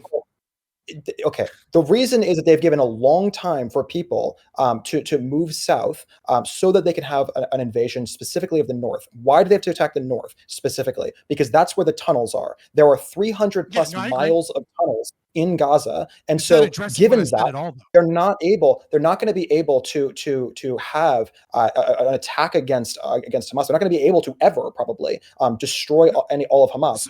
We were talking about the Taliban. You're not answering what I said, though. You're not answering the critique that they should be setting up some form of blue zone or refugee camp. No, but the point is completely ignoring. The other thing you're completely ignoring is that part of the reason they haven't invaded yet is because there's 100,000 soldiers at their northern border, and Hezbollah and Lebanon eyeing them real close. Okay, you can't just make a refugee camp in somewhere like Egypt, which won't take them, right? And the reason that Egypt won't take them is because they're concerned. Okay, I understand. I'm sorry? I'm sorry, not Sinai Peninsula, the desert. Sinai is Egypt. It's Egypt. You mean negative? I know. I said, I know, and then I said sorry. Immediately corrected myself. I'm saying immediately to the east of them is desert that you can set up areas. Okay, if you put them in Egypt, there's going to be an expectation they can stay in Egypt. I'm not saying put them in. I'm trying to explain. You are annoyed at me for not directly answering your question. I'm trying to directly answer your question. Okay. Exactly. let They Quibbles can't put them in Egypt because if they left them in Egypt, there would be an expectation that they'd be allowed to stay in Egypt after this was all over. You can't put them into Israel proper because there would be an expectation they'd be permitted to stay in Israel proper after this is all over. And so therefore they have to stay inside of Israel proper, or excuse me, inside of Gaza proper. And so that means that they're either going to be in the northern of Gaza, which is where the majority of them live currently, or they're going to be forced south, which is a horrible situation, obviously. But that's why they've been given nearly a month to do so. That's insane. There are plenty of places nearby that you can house refugees. Would it be incredibly expensive? Would it be one of the most insane tasks that you could ever take on? Absolutely, right? But Israel is asking for billions of dollars. People are going to give them hundreds of billions of dollars in order to deal with this situation. And it would be, and I guarantee you, the U.S. and a lot of other places, even though I'm against them being involved in any capacity, would be willing to give a lot more money if Israel was moving people into safe zones and was removing the blockade. Right. That's why they're trying to allow people to go south, because that's the closest to a safety that they can provide. They can't allow people to be in Israel proper because then they will stay in Israel. I understand they're not bombing. Okay, hold on. Wait. Hold on. Wait. I hear this. Wait. Hold on. Wait. Not safe. Also, wait. This keeps getting said. They're bombing the south. They're not mass bombing the south. That's just not true. I don't know where this. I don't know. There were one or two operations that people are pretending like all of the south. I know we saw the Vox video where the picture was the bomb, but the south is not being mass bombed. The reason why the people in Gaza aren't safe is because Hamas doesn't want them to be safe. Okay. Full stop. That's it. Again, just always put it to Hamas. Let Israel genocide the entirety of the Palestinians in Gaza and be like, it's not Hamas. Who cares? If Israel was trying to genocide, if Israel was trying to genocide all of those people, they'd be killing way more than 150 a day. I promise you. Sorry, hold on. Okay, so this is not genocide. They're still not beholden to the United States and what they tell them to do. Biden told them back off, chill with the ground invasion, and they didn't do. The entire occupation. Sorry, excuse me. The entire occupation is not genocide, and that like we got to get the number down to 0 right now. This is an ethnic cleansing campaign. It's and the results are doing a terrible job. People. Well, they've only displaced 1.4 million people. Yeah, like when the Rohingya genocide happened, it was only 1.7 million. So maybe 300,000 more, and then we can call it the G word. There are millions of Palestinians. Wait, hold up. SDL, you just lied. That's not true. They didn't. No, that's not true. Wait, stop, Quibbles. There being 1.4 million. Did I not say stop? Or was I speaking Chinese? Niao ma. Was I speaking Chinese? Mandarin? The Prime, go ahead. I had a hard time hearing you with the face diaper on. Sorry. It's called a mask. Something you retards don't know about. But my bad. Go ahead. Thank you. So there are millions of Palestinians living outside within the Palestinian diaspora, right? In neighboring countries. This is an ethnic cleansing campaign. The point is to at least like for like the West Bank to make it so miserable that you leave. And to say that, well, Israel just hasn't wiped them all out by now, so I guess it's not genocide. And so what does that mean morally? It's still an ethnic cleansing campaign. Let's not make any mistakes about that.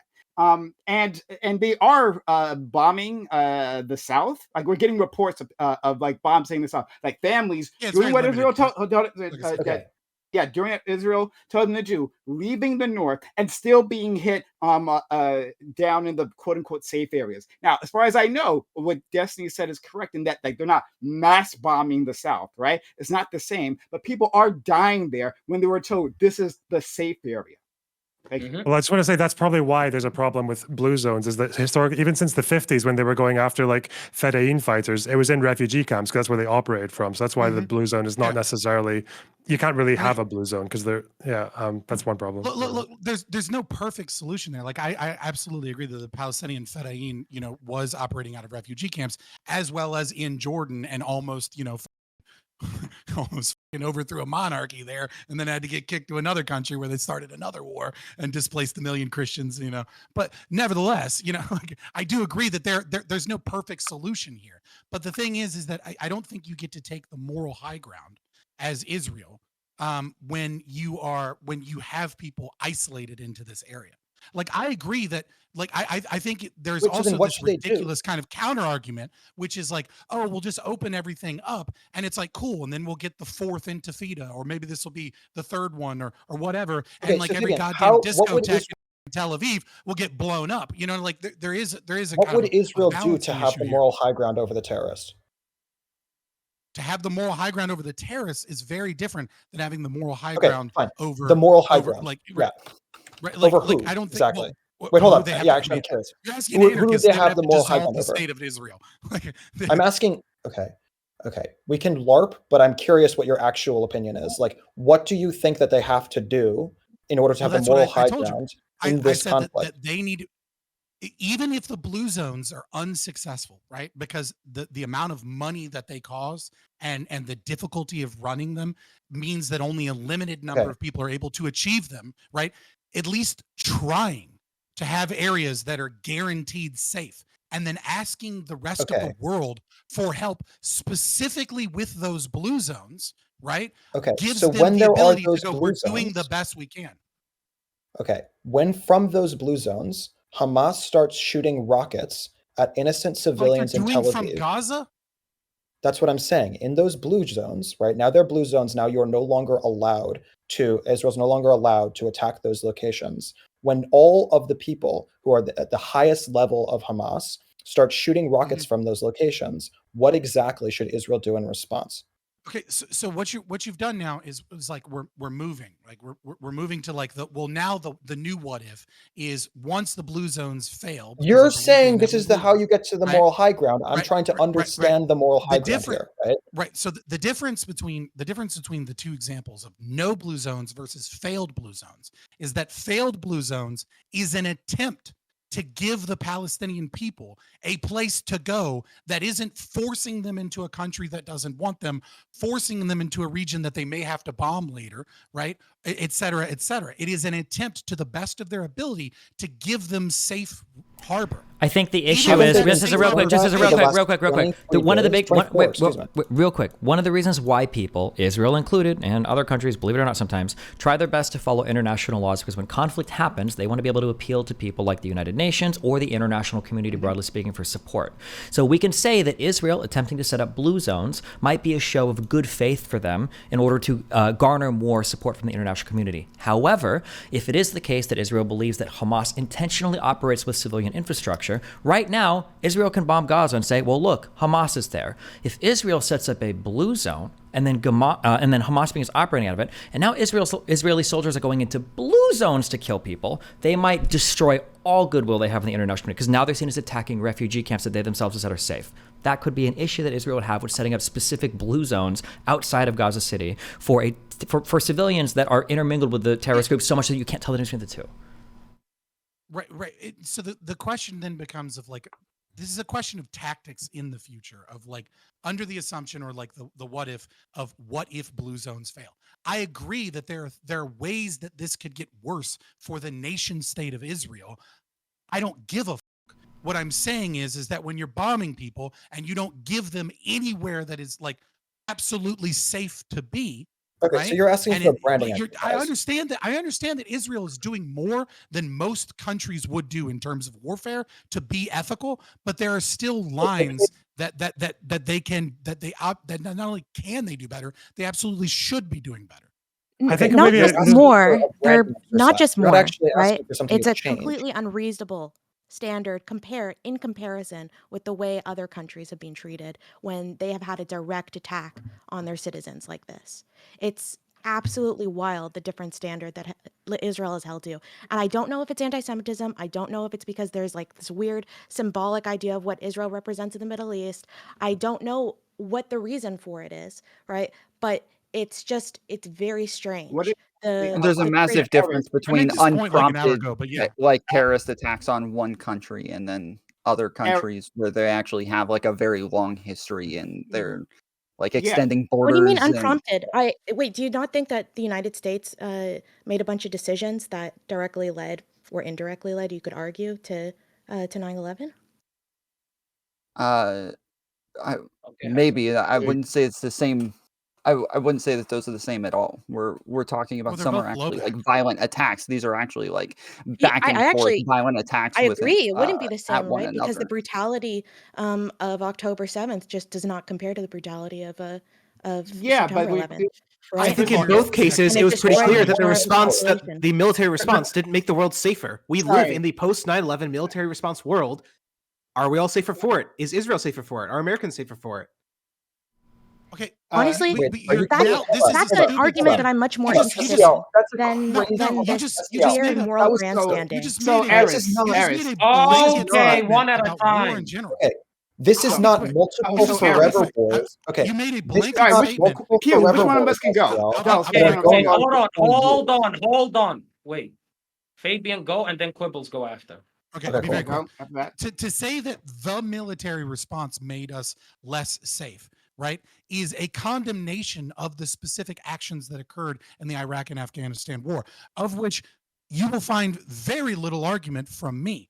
But to say it but when you say it this way, we all know what you're actually saying, which is that any military response makes us less safe, as you have said in the past on other panels with me, and your only response is to have no military action against Hamas, which is absurd, right? So I agree with you that the Iraq invasion was that's wrong. So every time you've asked this question, I say, like, stuff to the degree of maybe what Lonerbox is talking about, target attacks on individual locations. I've said that type of military response might solve, like, in the very short run, some level of violence, but it won't solve the long run violence. Wait. Let me Stop. tell you what I was actually saying. Wait, stop. That's not what Lonerbox said at all. You are not listening. Quibbles. Lonerbox was saying that you should target. So I think what I've said in the past, military function, right? So I think what I've said in the past is that when it comes to criticizing the Israeli military, it tends to be over like kind of details. So when I've read like some case law on about when their investigations into the 2008 war, it seemed to be the case that the critiques of Israel was that occasionally there were acts of recklessness, like when they hit targets that had no clear or no discernible military use, like the sewage treatment plant, or there was this thing like roof knocking. People always talk about roof knocking is, as far as I've seen from investigations, is basically useless. It's indistinguishable if you're in a building from like explosions going off all around you. So there's not really much point in it. Or they've been criticized for their warnings and their phone call messages not being very coherent. But it's things like that. It's like they just like tangible things compared to comparing it to like just to try and get this. To say that roof knocking. Oh my god! Shut up, Fabian. I'm just quoting the investigation from the international court. We're trying to get back to the question, which was like, what types of response are acceptable, right? And so, Lonerbox, you were trying to say that these types of targeted responses on like individual buildings, that's maybe I don't know if you described that as the right approach, but I thought you were leaning that direction earlier. That seems like fine. No, but if they do what you just said, though, the problem is that Hamas embeds their military activity and their military infrastructure in civilian infrastructure. So, they could be. We don't know. They could be every target they've hit could have had Hamas infrastructure or personnel. That's feasible, right? Feasibly, if like every one Hamas fighter, there were still like 4 like civilians like immediately in the radius. Maybe it's not just about fighters; it's about infrastructure. It's about rockets. It's about launch pads. It's about stockpiles. It's about communications. It's from the Gaza. It's from the release data. It's not just about proportion. It's not just about proportions of people. It's also from Hamas. It's not just about proportions of people. Even this strike today in the refugee camp, wasn't it? Because they said there was like a big part of the tunnel network underneath it. So it's targeting tunnels. It's about targeting. Yeah, but the argument I just want to be clear. Yeah, when it comes to that I was how we're giving to doing Fabian every single time is that none of these worked in the long run, right? Israel has bombed Gaza half a dozen times. Grouping all of these military operations together as if they're the same thing? It's this very simplistic view of military operations. Okay, has any of them worked?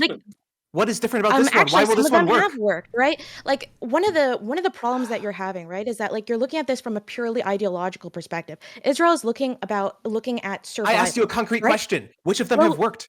Don't answer with ideology. Tell me which one worked. I would say all of them because Israel's still standing.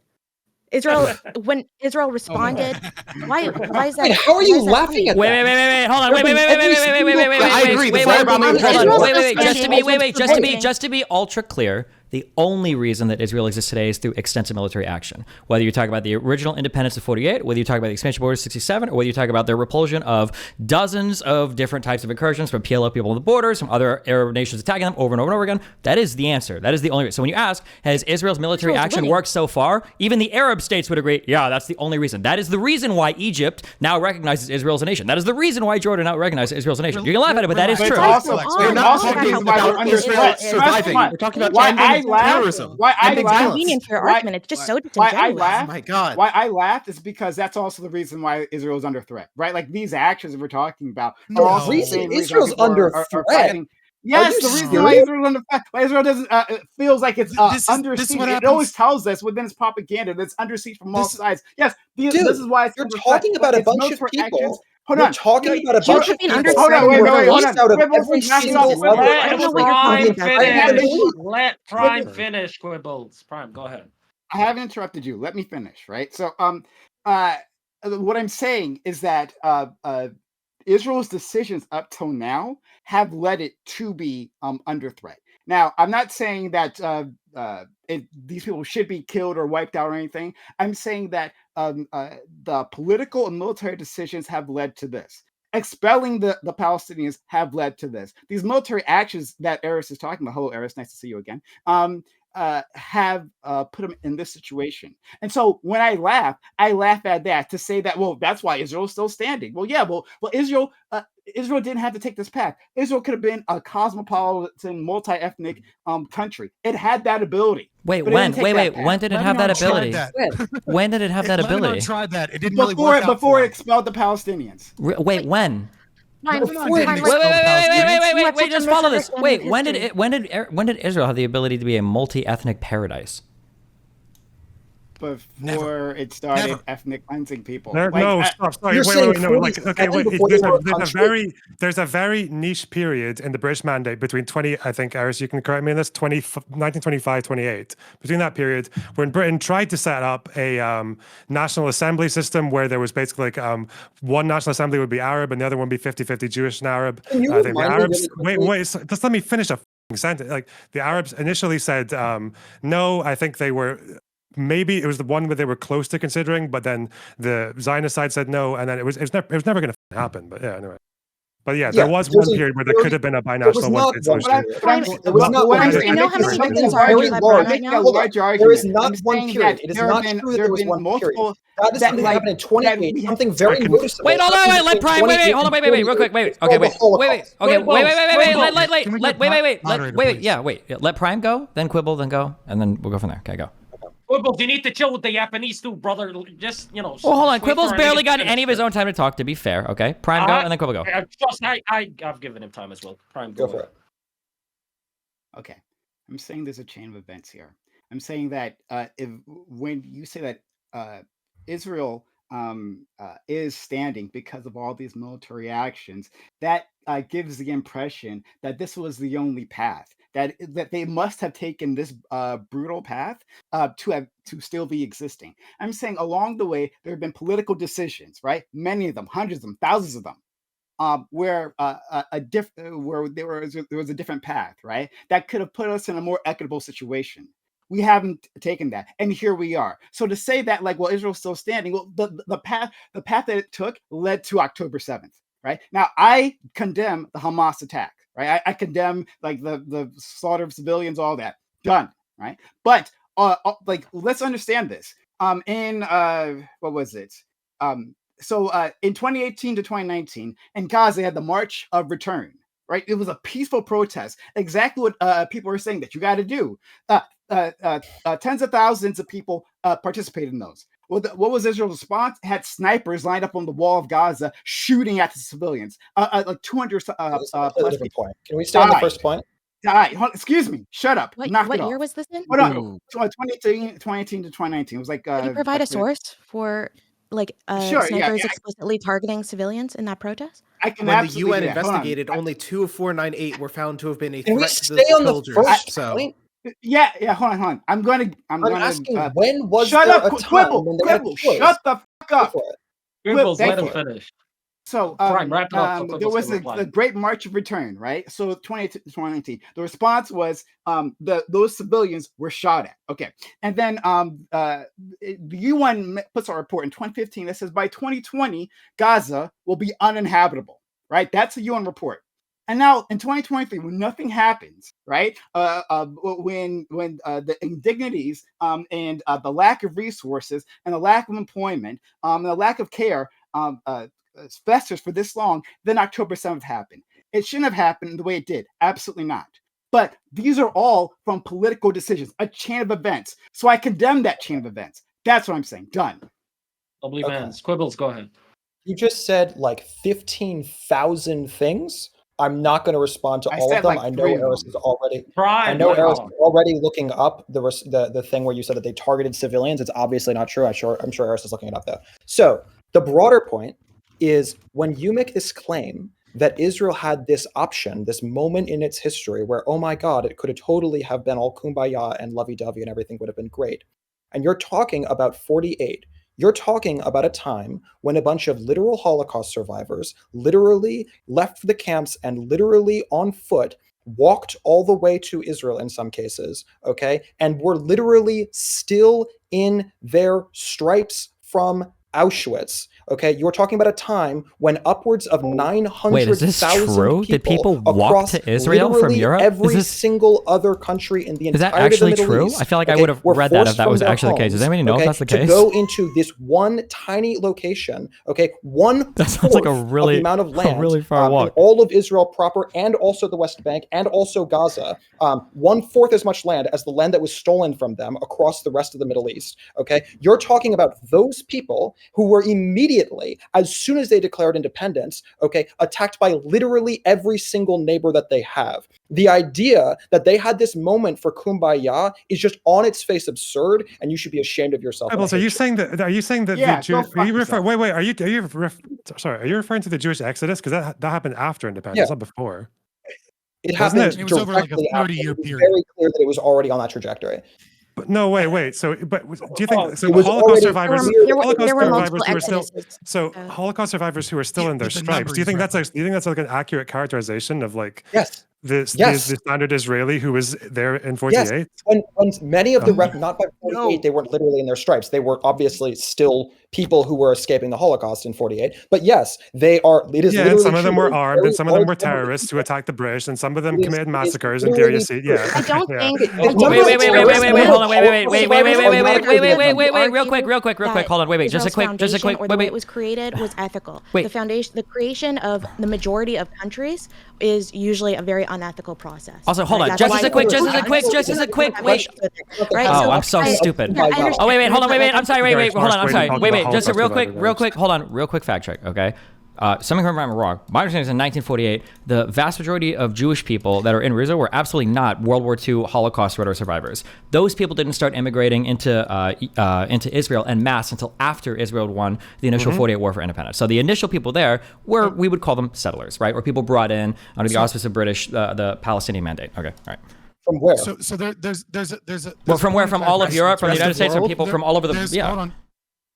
There's something really important because I actually kind of disagree, Eris. I think it is actually important to talk about the founding of Israel, because I think the founding of Israel is likely one of the more peaceful nation states founded in the world.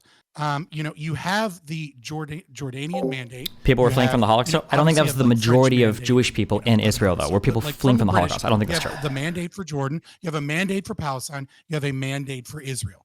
All of these, this area is kind of simultaneously promised to three people. You have Jewish Zionist movement that is mostly socialists coming in. Actually, if anything, as well as individual Jewish Zionists. And yes, there are scuffles. I think if anything, more of them would have been coming from the Russian Empire, right? Wasn't that the huge expulsion of Jewish people prior to the Soviet Union? I think. May or may not be there. Well, no, it starts off as scuffles, right? There are absolutely Palestinian Arabs that move to areas where Jews move, because everywhere that Jews moved in Israel was an area where the population increased because they gave these people jobs and they made the land more arable. And yes, then you have things like the Jaffa riots that really kick off tensions between these groups. And yes, you have the British doing things. But another thing that's important to recognize is, Destiny says, well, look, these, fairly, because Quibbles is like, invoking imagery of everybody being like a Holocaust survivor in there, which is a little bit over the Haganah were still in their stripes. Right. Yeah. Sorry. Right, but the other thing that's important to note Yes, some is of who that came was the other literally thing- in their stripes. the other That's thing- literally true. The Haganah? yeah, sure. Were the like Haganah still in their 0.1%. stripes when they were killing people in the I'm sorry. I know that's not true. So Honestly, listen, Is many it? people. In, Hear this okay, every single It is specifically, also what important I to- think it- he's hold on, referring it- to I'm is almost in. done. It is almost, it's so close. So listen, it's also important to note. Actually, I that feel like the there- leftists here should really give it's me also important to reparations in the note form of extra it time was- to talk as it was famous of also- patriarchy. It was Thank you, wrap it also up. important to note. It was also important to note that when we talk about Holocaust survivors, it was the British that had established the white papers in 1939 that made it incredibly difficult for Jews and Zionists that were escaping growing tensions in Europe to go to Israel where they could buy public land. I agree. They were- Open they were- borders are they were based. We shouldn't forced have to a do it. ethno state that keeps people out of coming into that Okay, so country. then That would stop be really trying to bad, stop right? the Jews from moving into West Bank. If you believe that, stop trying to stop the Oh my Jews. god, man. Wait, Yeah, I agree. That's Quibble, the Quibbles, only but reform if you you would wanna go make. back Is to that- let if you Jews wanna go, go oh my Gaza god. if you think that. Quibbles, if Don't you want to kick go the back Jews to out that, of Quibbles, if you Palestine want to go if you back to think that that. argument, if you want to go back to that argument about assuming that not wanting settlers to go to the West Bank is just an ethnic argument, if you were actually asking that question in good faith, you could just say, okay, let's say assume the West Bank is a state. Should Jews be allowed the right to immigrate there? You could ask me that, and I'd say, yeah, they should be. Of course, they should be allowed to. No one's entitled to an ethno state, but you're not going to ask that because you just want to assume that you're not isolating the variable. Okay, The problem with Jewish but your settlers going to the West answer- Bank is it's occupied territory, not because they're f***ing Jewish. Jesus Christ. Is Gaza occupied territory? Yes. Legally, according to some organizations, yes, because of the blockade and I'm the control of the asking you. airspace, but I'm asking you. And what- Is it controlled by Israel? Yeah, Currently. the answer yeah, for the Gaza is border's clearly not- yes. okay, The answer is clearly registered yes. airspace, the border, Yes, yeah. The answer is So quite a lot yes, of it. because they control the border? No. Well, And the and the day-to-day pop- life, it is Mate, controlled by the mate. dictatorship of Hamas. They Hold on, control hold the on. population registry. They control who goes in and out. They control what goes in and out. They control the Hold maritime on, border, the airspace. yeah, and hold on, wait. Regardless of that, hold on. Regardless of that, Israel has literally gone to war at least twice over the closure of the Suez Canal for Egypt. Okay, so Israel clearly recognizes, along with the rest of the world, that blockades are a casus belli for going to war. That is a reason, a cause for war. So if you're having a total blockade Okay, so on a blockade population, for occupation? in a way, yes, of course. If it's an extended blockade where you're controlling everything going in and out of a certain population, right, is essentially an occupation. Yes. An occupation. So did we? Okay, that is a very interesting view. So you think that anytime that you blockade someone, It's that's an not an occupation? interesting view. You're just quibbling, as your name It's suggests. a- with a Blockade is fucking one of term. like 5 variables that makes an occupation. That's okay. It's I think the idea that any necessary but blockade is an insufficient You're occupation. condition. spurging is a little over bit the silly. language instead of the issue. Particularly given that the Whoa. blockade in this particular case is not even done exclusively by Israel. What did that It is have to also do done with? by I was Egypt. asking you about settlers. I'm sorry, but like, So the- can you still No, not no, no, understand? no, what Sorry, you I want guys to. are talking about right now. Everyone's If just you're jumping talking around. about Gaza, which is a place that is an ethno-state, which has forced out all of its Jews, or excuse me, rather, Israel has forced out all of the Jews who are living in Gaza, right? In order for Hamas to take over, because they were concerned, they correctly were understood that if Gaza were under the control of Hamas, immediately every single Jew who was living in Hamas-controlled Gaza would be killed, right? Given that, they forced out all of the Jews. So I'm asking, do you think that that was an appropriate action for Israel to do? What, to remove the settlers from Gaza? Yeah. In and of itself, I think it was probably the right thing to do, but not the way that they did Why? it. No, the unilateral disengagement Why was was a it bit right? fucking Why was it cringe. the right thing to do? Because they were there illegally. Wait, they were Okay, there we can move on. It's illegally? fine. Yeah, they No, were hold on. there Let's not illegally. move on. They were there illegally. So you think that? Hold on. So you think my that the God. Jews should be kicked out because they were against Hamas law? Either way, I think we've It's not established against- that ethnic cleansing internet- can happen for Okay. the sake of peace, No, right? Okay. If you Uh, were Quibbles, inside you're somebody's ethnic- internationally defined territories, undocumented, illegally, or any other way, all countries would kick them out. The United States does it, Canada does it, Germany does it, every other Okay. country in the Do world you does think it. that it's Why do the appropriate- Palestinians not have the right to do that? Okay, so do you think it is appropriate? Like everyone here seems to be like, "Ooh, let's do open borders," right? Do you think that it is appropriate for Jews to move back into No. Gaza now? For Jews to move back into Gaza is probably not a smart idea, but are you talking about Israeli settlers or just Should like they be Jewish permitted people, to- period? No, I'm saying Jews, not Israelis. Should they be Jews. permitted? Of course they should be Right, let's be permitted clear. to go The there. people who are living Yes, there of course. prior, Jews should be permitted, but when we're talking about the pullback, the Israeli government pulled back the settlements. Yes, they weren't Israeli settlements. They were Jewish settlements. They were still illegal settlements. Yeah, but we call them Israeli because they're Jewish. I think that's the point that he's trying to do. No, wait. We call them, hold on, wait. Let's be Israeli. clear. We call them Jewish/Israeli settlements because the Jewish people going there are not like randomly stumbling into Gaza from some other part of the world. They're Israeli people that are moving from Israel to Gaza. That's what's happening. That's why they're considered Jewish/Israeli settlements, but that's why they're by Israel. A huge portion of them, yeah. I would agree with you, but there was a consecutive, Gazan Jewish presence that has been there for hundreds of years. There might be some very small. There might be some very small numbers. There might be some very small numbers, but the issue is that the ownership of Gaza by Israel is not official territory, right? These are still armistice lines, right? So they don't really even 100% shouldn't even have control of that territory, but they do. They have a full embargo there. So the idea of Israeli citizens buying territory or moving into there is kind of just as reprehensible as the West Bank. It's weird to be buying and moving into a place, buying territory and moving into a place that you have under military control, essentially. Yeah, no. So I thought the issue was that they were extending the border, and that's why you guys would have issues with Israelis moving over there. But if they're just moving it's there not but that. They not just don't like expanding in any just way, don't like then how Jews does this living make in sense? Oh, we just Wait, all it has don't nothing like to do. Jews? Hold on, wait. Where does hold on? The No, anti-Semitism. you don't like Jews living in the West Bank or Gaza. That's different than you don't like. The problem Jews isn't. writ large. Hold on. I don't even like Israeli The problem is settlers not in Jews. the Gaza Strip. Yeah, Why did the Jews? Why did the Israeli settlers go there? Did they just go there because They aren't Israelis. They're Jews. That's my point. No, they're coming from Israel. They went to Israel. They're coming and then from into the Gaza Israel. Strip. They went Israel and then into the Gaza Strip. For what reason? To build settlements. When you're talking about these Jews, you are talking about people who are literally, explicitly refusing to join the Israeli military, refuse to vote in Israeli elections. You're talking about people who are radical Jews. They are not radical Israelis. They're radical Jews. That's fine that you say that. If you're talking about the settlements who are on the border of the West Bank, that's different than the ones that are inside of Gaza. They're not the same. It doesn't. To call them Israelis is flatly wrong. Do they enjoy protection from the IDF? Everyone did. Hold on, wait. Okay, then in that case, everyone did. Okay, I am about. Oh, no, let's clear this up. You just said everyone is. I will fully concede to you. Is there examples of the IDF shooting on Israeli settlers that are encroaching on Arab Palestinian property in the West Bank? Yes, they forced out all 9,000 of these people from Gaza. From Gaza, yes. They forced those out. That's not the same as everybody there has equal protection and rights by the IDF. That's not true.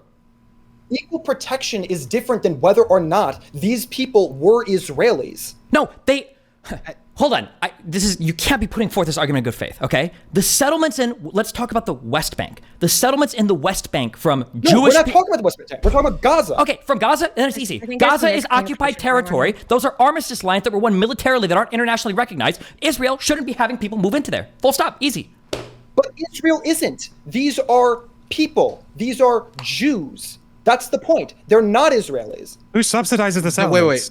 Were they they ever live there? recognized? They lived there the whole time? Not the Israeli government. Certainly not the Israeli government. I asked you in West Bank. Who subsidizes the settlements? No, he's asking. We're talking about West Bank. This is my point. We're talking about Gaza.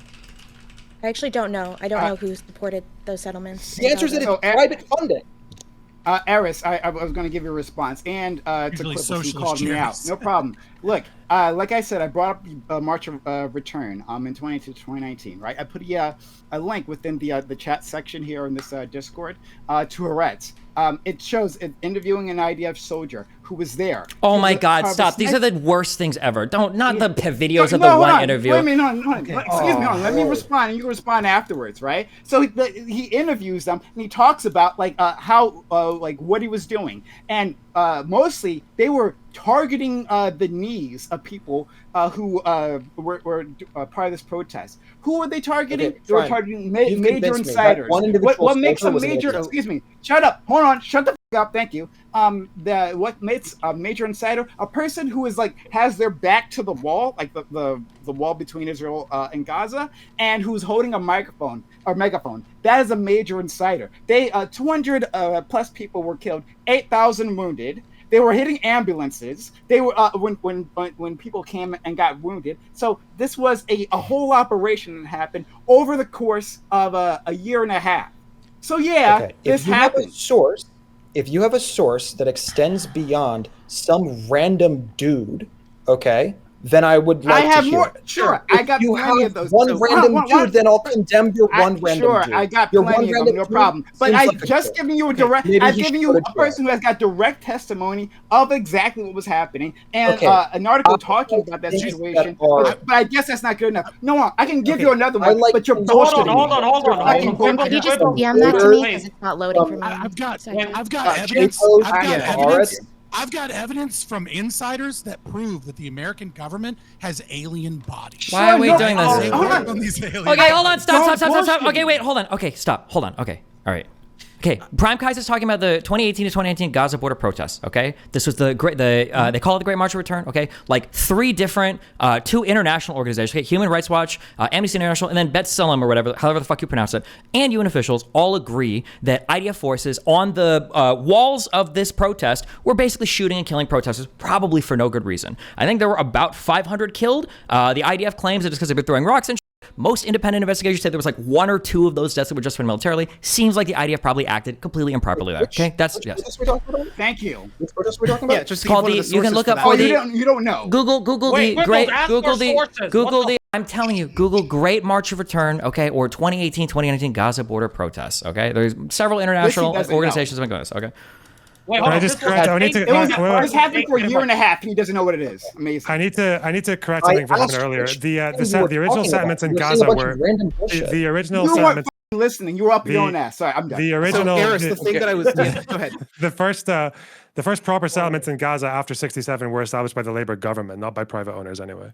Well, and to speak to one thing, Eris, when I looked up the list of population, there's a wiki page for population settlements of the population statistics of the settlements in Gaza, and all of them seem to have been created in the 1970s or later. So maybe there was a community there that was then organized into the settlement. But Well, yeah, I mean, these are all Jewish settlements, right? So like they get mushed together.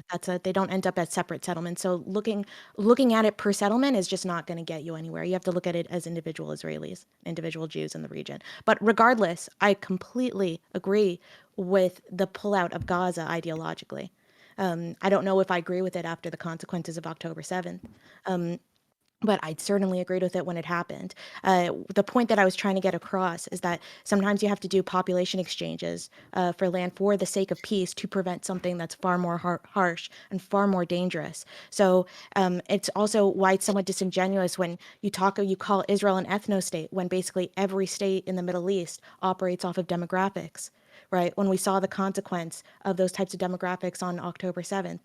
So it's very strange to hyper focus on that when the entire reason why we removed Gazans from the area were because they were Jews. There was no investigation on like, okay, which one are you a descendant of this indigenous person, or no, did you come with this group, right? Or are you from this group? There was nothing. It was just Jews, you're gone. And I think that that's totally fine because I think that was deserved. That land should go to the Palestinians, right? For the sake of peace, and I do think that the West Bank should. But like this idea that somehow demographics and somehow like ethnicity is just like a unique thing that Israel cares about is just not true. It's a norm for the region, and it's a somewhat needed norm because of the historical animosity between different ethnic groups of the region. I'm confused because nobody's pushing back on the fact that she just said that it's the norm for the region to be like ethnically based when like 99.9% All right, of the Q. Let's say Israel just rams Jewish immigration for 20 years, and in 20 years there are 80% Jews living from the river to the sea, 80%, 20% Palestinian, and then they say, all right, we're going to free Palestine. It's a free Palestine from the river to the sea, one state. We all get voting rights. Would that be cool? What if they just like displace all the Palestinians and leave, No. They just let them stay. Lonerbox is saying, what if so many Jewish people were in Israel that by the time that population blew up, such that if all of historic Palestine was then made one state, what if there were so many Jewish people there that Jewish people would still represent an 80% majority compared to 20% Arab Palestinians? If Gaza and the West Bank were incorporated into Israel proper and everyone was given equal rights, would you be okay with that? That's exactly why they had a problem with the initial Zionist migration, right? Because it was changing the demographics of the region. And they had very good reason to be concerned about that. Sure, but what is Q's answer to that? The Lonerbox, what is Q's answer to that? Would he be okay with that? If the demographics heavily favored Jewish people, such that 80% were Jewish, 20% were Palestinian Arab, would that be an okay one-state solution? How the is it being done is the question. It would be done. It would be done by migrate to Israel. Yeah, it'd be done. Just say they built 3 massive cities Sure. and fill them with Jews. And Jews all over the world continue to migrate to Israel. Yeah. Yeah, and then they just say, okay, now it's one state. We'll call it Palestine. But there's like 80% Jews living there now. Who gives a fuck as long as you're not killing the Palestinians? You'd right? be okay with that? Okay. What? Right. What? Palestinians are not okay with that. You think the Palestinians would be okay with that? With being that 20% minority in Palestine? If it's first of all, if it's called I'm just going to give the answer to you. They I'm- would not be okay with it. They No, would be wait, very Majority angry of with that. Palestinians will only accept a state where they have the majority control. That's a Okay, statistic. a majority of Israeli Jewish people also support removing all Arabs from the country. It's like 40 to 50%. Absolutely. Wait, are you saying that's a Kahanist perspective? Are you saying the majority of Israelis are Kahanists? No, wait. The polling data shows that I think around like 45 to 47% of people in Israel, or might even be a little bit over 50, support removing all Arab Palestinians from the region. However, an even higher percentage of Palestinians poll favorably. I think it's like 75% that action should continue against Israel, even if they had a one-state solution to continue to expel Jewish people from the region. So, I mean, like both sides fucking hate each other. Whoa. Okay. And to speak to that The a little thing, bit, the thing that is being. Go ahead. Oh, sorry. But fine. This idea that we shouldn't push back on this is I think we kind of already saw some of it, but it's really, really important to also understand the historical context in the sense that before Israel is even a state, right? The British are having to step in to separate and make it illegal for Jews to move into areas where they are afraid that there will be too many Jews in an area, which would thus make it a majority Jewish area.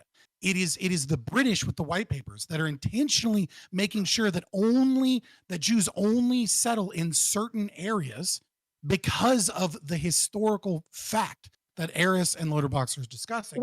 Which is that Fabian, are you saying have that to- the fault of this entire conflict between two indigenous peoples fighting over land is actually the actual colonial The power, colonizer? Britain? Right? That I both place the a indigenous large- groups Wait, and the hold up. Americans- Hold up. Wait, hold on, real No, quick. Wait, hold on, no, just real quick. why? Because hold Fabian on. hasn't spoken enough. Wait, because that was an insanely ridiculously that was a ridiculously pro-Zionist take. Britain did not materialize out of nowhere the desire to create Israel. Okay, this was through insanely aggressive, quasi politically militant action by pro-Zionist people across Britain in order to get things like the Balfour Declaration to actually be declared so that they can have a place in Palestine carved out for them. That didn't come out of nowhere. It wasn't just Britain that did that, to be fair.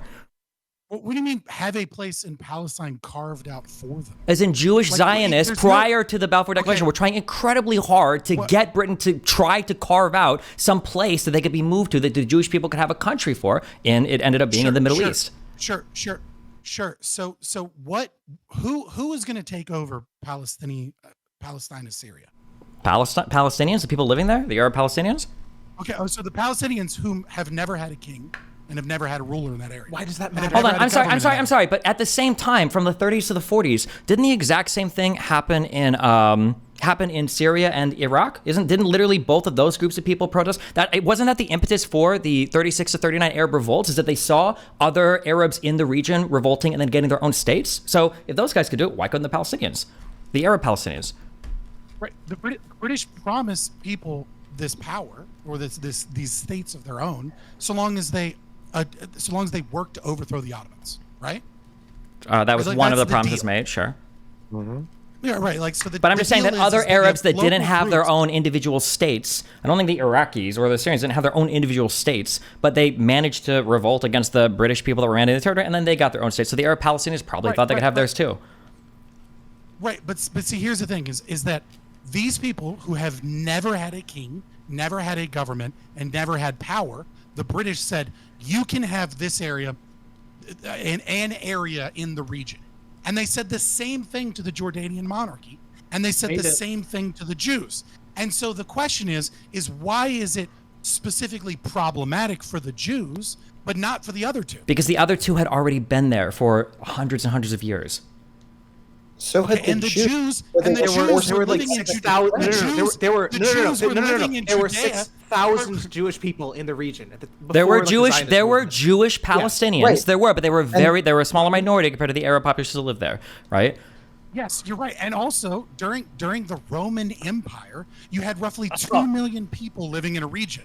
And after the diaspora, after they were forced out, those numbers dwindled to a few 100,000 all the way up until this time. I totally agree. even And if we though want to do a Jews had panel, and if we want to do a technology- panel criticizing the Romans expelling Jewish people from Palestine, we can do that. But that's not what we're talking about right now. Jesus right? Christ. Okay, No, the no, point no, is that no, when no, you're talking about trying to when you're dismiss- talking you're about trying to dismiss the ethnically idea cleansed from of this- like why power and states were established in the region. No, I'm not trying to dismiss the idea. I'm just saying that, listen, context. if you want to talk about like ultra historic people's rights to some land, that's fine, okay? But the difference is that the Arab Palestinians were already there. The Jews had already been expelled. The Arab Palestinians have been living there for at least, 500 years but at so least? then- Right? So, yeah. Okay, so Stephen, Yeah. how long after you've been ethnically cleansed from a region do you cease to have claims to that area? Do your descendants cease to have claims to that area? I don't know how long it would be, but if you're already completely gone and another group of people is already there, they they probably... You're not completely gone. They- Careful. they weren't- No, no, You're no. not completely They gone. were There's essentially... still 600,000 of you there. You're not completely gone. Hold on. Wait. Continue. There were 600,000 Jewish Palestinians... No. Yes. 6,000. There were 6,000. Stop. not Wait, 600,000. hold on. Wait. 600,000. The No, Al-Aqsa, wait. In 47, prior to this No, not all, 47 there were before the Balfour Declaration. Yeah, you guys are dealing with different time periods. Yeah, before stop. the The Zionist whole, movement. the, wait, Seven. the whole, We're the talking whole about of the Palestinian exodus, okay, in 48 was about 700,000 Arab Palestinians, okay? There's no way there were 600 Jewish Jewish Arabs or whatever there prior to Not- Britain shipping people in. 600,000 Jews. No, In 47, there were six. 600,000 Jews. You're No, using different 600. times. We're talking about the Balfour Declaration because that's when Britain started allowing them to move in. We're talking before What- Britain, wait, hold on. okay? In What? like No. 1800 or whatever, there were like 6,000 Yes. Jewish people. In 6,000. wait, what year? Before, 1900. wait, oh, yeah, in before, 1900. before Britain started bringing all of them in, that was the thing. That's why the Arab Palestinians were mad there. Is because Britain had a mandate on the territory, and then a whole bunch of Jewish people started moving in. That's why the people that had been there for hundreds and hundreds of years were getting upset, right? It was like 2 to 3% of the population was Jewish. That's why in they an were area upset. that even during Roman times could have supported 10 times the amount of people, right? This is kind wanna of know I'm another sorry, reason you're why talking they're about upset. 1923? Wait, so it's there's- like, What it's year like, are we talking if your about? argument is that that the Palestinian people deserve a state because they live in the region, so that's the right to statehood, then like why does that not apply to Jews that move there later? Like what right do people have to a state? Is it an ethnic right? Because if No, it's no, like the an right. ethnic Hold on. right, We can wait. then, like, We don't have to guess. The right is the UN Charter. Okay, in the 40s said that a group of people living in an area, okay, have a right to self-determination. That they have a right to not be military infringed upon, or other people conquer them. So then you're pro state of Israel being established in this regard. Because the The group idea of is that people there's live in still an area. Palestinians there, and they deserve the right to self-determination, and they also haven't been absorbed into other countries. Yeah. Also, right? and They also, haven't- Well, they let's say we haven't get to gone let's say we over get to their 1917, right? Like, which is yeah, its let's say own we get to. issue. But let's say we're- regardless, okay. the main reason why they were upset, not just because of demographics issues, that the area in general operated pre-Israel, Palestine operated in a very feudal-like system that was a carryover from the Ottoman Empire. So all these, the majority of the Arab lands were not actually owned by those individual Arabs who were working the land. They were owned by these wealthy Arab landowners. Yeah. And what was starting to happen was wealthy Jewish groups or just lots of fundings from Zionist groups over Europe would start buying the land, whereas the indigenous or Palestinian Jews, as you want to call them for this time period, were mostly poor, very religious, could not afford to do so. So they start buying all of this land from the rich Arab landowners, and then they start kicking the so-called serfs or peasants or whatever you want to call them who were working the land at the time, or mostly Arabs, right, off of the land in order to have Jews work the land instead, right? So that's how that operated, right? So legally, they were technically correct, right, when it comes to like purchasing land. I think we can all agree that morally it's like pretty abhorrent. So they had complete right reasons for that. But regardless, I can't believe I'm saying this, but I really think when it comes to the current issue and the current situation of what's going on, discussing the details of this history is somewhat irrelevant. And which feels like a lot coming from me, but it's somewhat irrelevant, right? Like when we're trying to actually talk about what's going on with Israel and what's going on with Palestinians, because Palestinians are very divided themselves on how to look at the past regardless. So right now you have a country, the country of Israel, which is an established country, recognized by the majority of the world, right? That is a U.S. and major Western ally. It is a Western liberal democracy. Okay, it participates in liberal Western traditions of freedom of press, religion, LGBT rights. Okay, it's the only country in the region that releases private documentation to scholars every 20, 30 years, which is something I'm personally really passionate about. Okay, and you could say that these things are irrelevant. They are not irrelevant, right? It's an established nation, right? And even the nations around that are not democratic have a right to exist, right? If you believe in any country has the right to exist. If you're an anarchist, fine, you could be consistent. So I'm just saying that Israel's existence is right now. No, okay, 1 second. I'm gonna finish. You weren't here. Give me some reparations as a leftist. Come on. Okay. So, I mean, for being a woman. When it comes to looking at this entire thing, you have to understand that Israel's entire existence, this is an Arab-Israeli conflict from an Israeli's perspective, right? So Israel's entire existence is it is literally hanging by a thread right now. And this is how every Israeli feels, no matter how extremely lefty, no matter how much they've fought for Palestinian rights regardless. So this is something that you have to consider. How do you think the United States is going to react if they think that their entire country might get wiped off the map tomorrow? Yeah, sure. Okay, so here's the problem. And I'm going to ask this question to you all. Was South Africa a democracy during apartheid? Was the United States a democracy during American apartheid? During Jim Crow? You have hold on. I literally just stopped talking. Quibbles, let him cook. Frank, go ahead. Go for it. To be fair, you asked the question and then got mad when he I answered. don't understand why you ask a question if you don't want an answer. Oh, shut up, Quibbles. Obviously, I was continuing talking. You can answer after I've done talking. You get this. Shut the fuck up. Thank you. Any which way. So yeah, when you have a portion of your population, ethnic minority, a large ethnic minority, who cannot fully participate within that society, what people need to understand is that during apartheid, during South African apartheid, during American apartheid, that this is not a passive thing, simply laws that exist in the air. And people just like exist in this atmosphere and just go by it. It's an active kinetic thing. So the population takes part in denying people their rights, enforcing those racial laws. So what I'm saying is that, like, you can say that, in Israel you have a vote. True. Yes, they have. What racial laws does Israel have against hold on, Eris, please. You can say that. You're making an analogy. Shut up! Shut the up! You can't do that. You can't accomplish that. Shut the up! Thank you. Anyway, I'm literally almost done. I've been quiet this entire time, so shut up. Thank you. Let him so you can say that they have these structures, and they do have those structures. But if those structures don't actually aren't open to the people, right, to millions of individuals, when they're locked out of that, is that actually a democracy? Is a mockery of that? So this gets trotted out. Israel is the only liberal democracy in this area. I say that's actually a lie. If you look at how it runs, right, how it enforces its laws brutally, then it certainly is not. So I want to ask you now. Hold on. Okay, I was like one sentence. We've heard it. I was one sentence from finishing. So shut the fuck up. I'm going to say that sentence. So once again, 15 sentences ago. Right, shut the fuck up. Thank you. Fine. Okay, Brian, please. So just my last sentence. So I'm just saying, was the American apartheid during that? Were we a democracy? Was South Africa during that apartheid? Were they a democracy? I've heard your question. You're just repeating yourself. I've heard the question. Saying, I am the apartheid queen. I feel like I'm an authority here. Here's the response to the question. Are you ready? Cool. Okay. If you're talking about the West Bank, obviously that is an occupation, and obviously it is not democratic. If you're talking about Gaza, obviously that is a dictatorship of Hamas, and so no, it is not democratic. You're talking about Area A of the West Bank, which is controlled by the Palestinian Authority. Obviously, that has not been elected either for a very long time. Therefore, that also is a dictatorship, a much better dictatorship than Hamas, but still a dictatorship. If you're talking about Israel proper, Okay, in Israel proper, 20% of people in Israel proper are Arabs. Okay, there's an Arab on the Supreme Court currently. There's another prior. Okay, there is as a proportion, larger number of Arabs who are in the Knesset than there have ever in the history of the United States been Black people in our Senate. Okay, it is also true that there's a larger number of Arabs as a proportion of the society.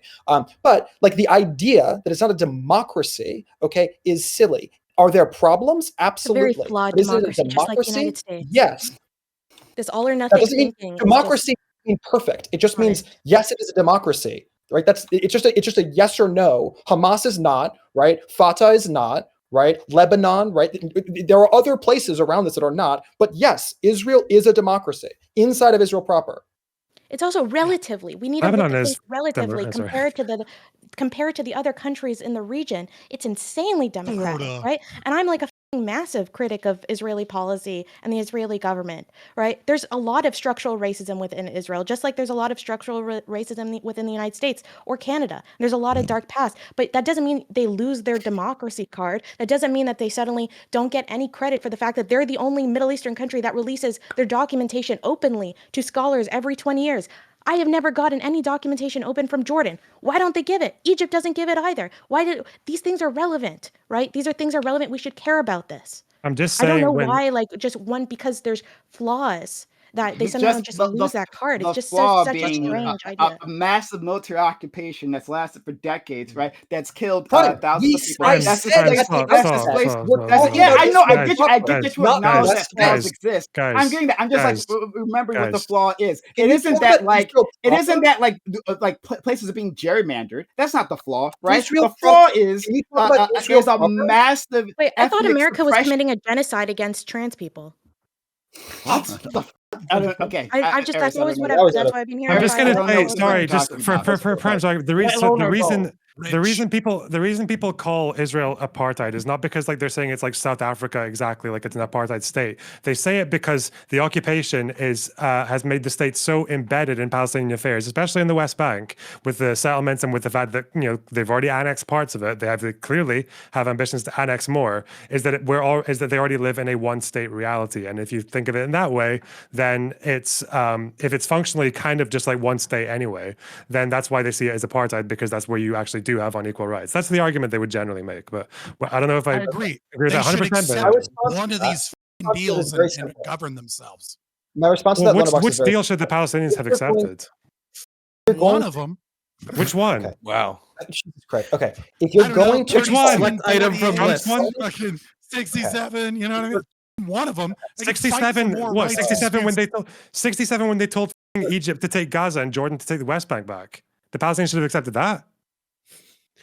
Proud Okay, three-state it's fine. solution. Someone else They're can do never it. gonna. I just want to say the a only group of reason people- why we know a that group Israel of people committed an who've ethnic never- cleansing in 1948 is because they released their documentation. To this day, Jordan has not released any of their Okay. documentation about what they've What done. difference does So, that right? make? So, What difference does that make? Jordan Eric, got difference Black does it make? September, What right? do you these are the all of norms of those- the region. So when you use these terms and you don't apply them equally, it seems really strange. I am A lot of applying places in it. the I Middle East apply are not American democracies. They apartheid. suck. We So should.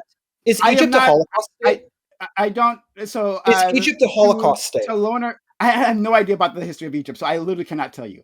They But forced out more Jews than that's- Germany. that's great. I mean, that's Are they a awful. That's awful. Holocaust? Excuse me. That's awful. Excuse me. Wait, That's awful. hold on, no. wait. Egypt killed more Jews than Germany?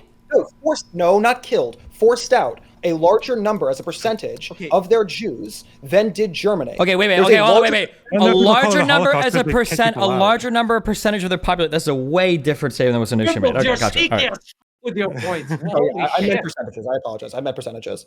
If I A lot misspoke, I'm of countries sorry. have really fucked up As a ethnically bigoted percentage. stuff Yeah. in their past. The Yeah, argument like, that we're they making were- here is so then that the Israel point is, continues to have when fucked up ethnically bigoted stuff percentage. right now. Yeah, Okay, and as- and, yeah. and to be Yeah. clear, Percentage. I don't So sign on to what you Loner have Box to says. surrounding I, it though, right? If you're going I to make the don't- comparison like here three people are with talking. apartheid, I just want to be. This is I just want to be incomprehensible. clear that Yeah, I don't please, sign on one to at what a Loner time. Box going says. to make Quibbles comparison- taking Please it. stop speaking. Yeah, If you're both gonna of make the you. One comparison- at a time. Yeah, go Okay, ahead. if you're going to make the comparison to apartheid in relationship to the West Bank, I think that may be somewhat legitimate if you are likewise willing to make the comparison of Ethiopia or Iran or any number of places across both in Northern Africa and also the Middle East, which forced out as a percentage of their Jewish people a larger percentage than did Poland or Germany. I agree. That's not apartheid. Okay, that would be like removal. That would be persecution or ethnic cleansing. That wouldn't be apartheid. I don't know that history. Does anyone in this What chat would be support closer to ethnic cleansing?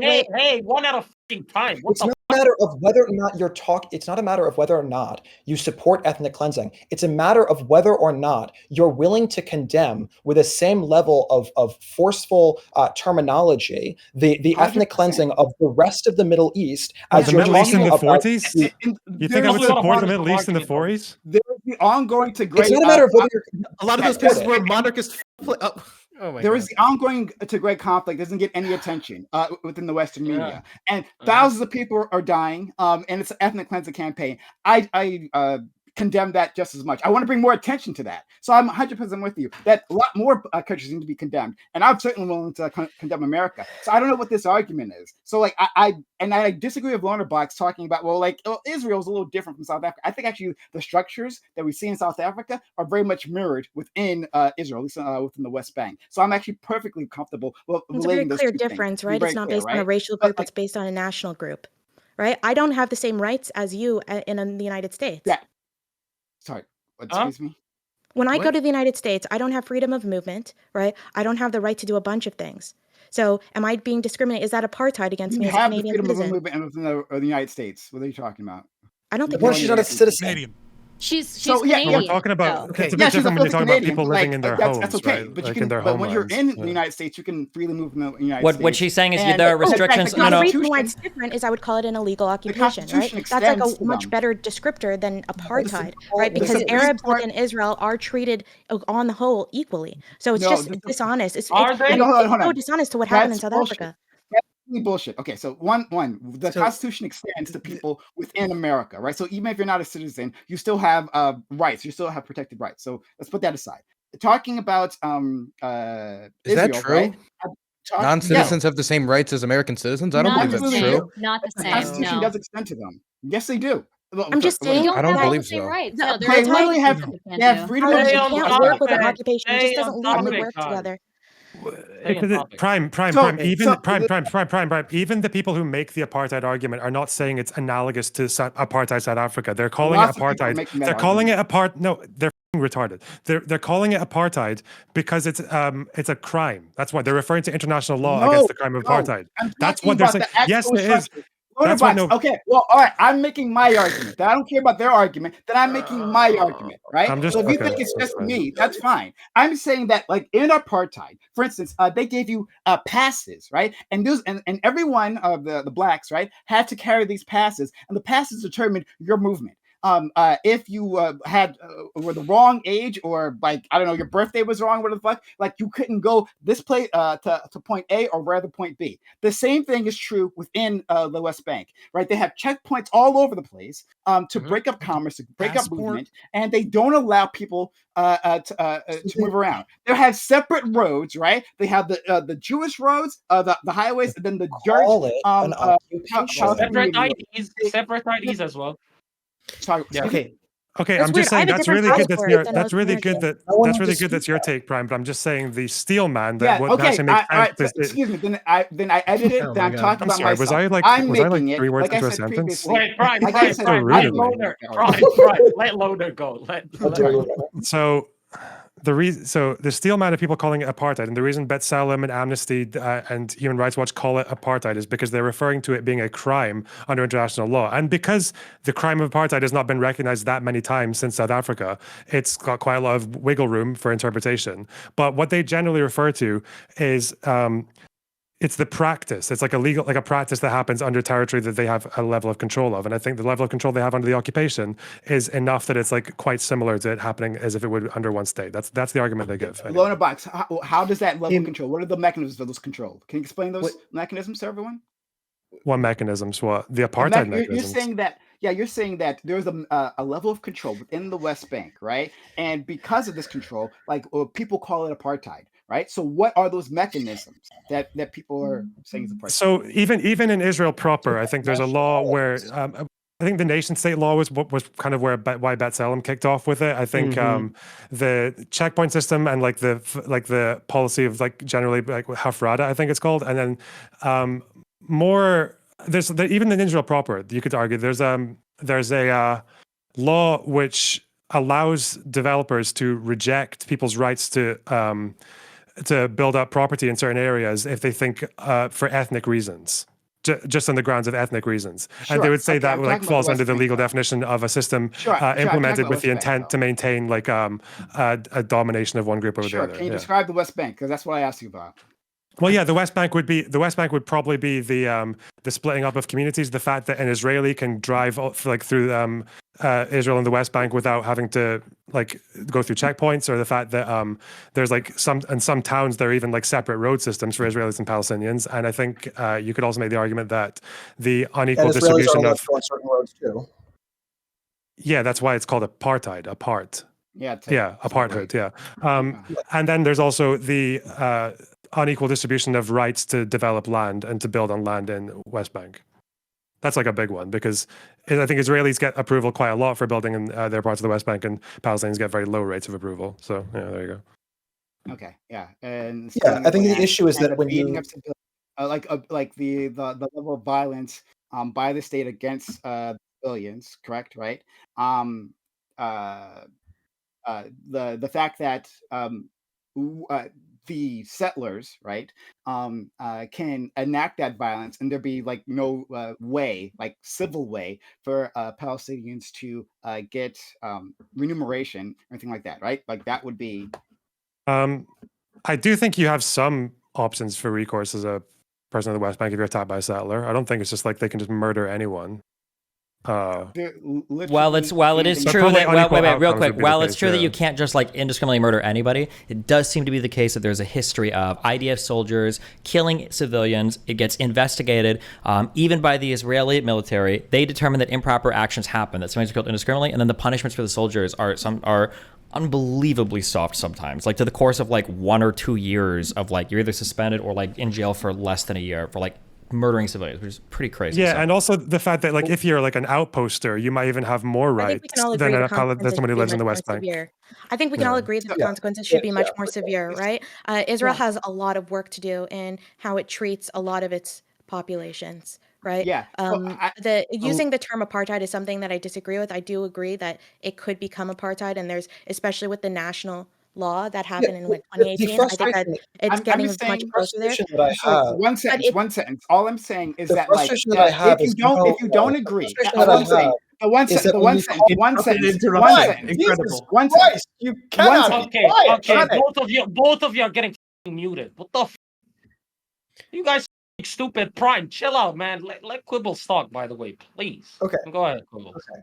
The frustration that I have is that when people call it apartheid, they are by definition calling the entirety of it Israel, right? So you can't simultaneously believe that the West Bank is not part of Israel and also call it apartheid, right? It's, if you want to call it an occupation, valid, but there's a difference between occupation and apartheid. Apartheid requires that it's the same country. No, it doesn't. Not legally. What?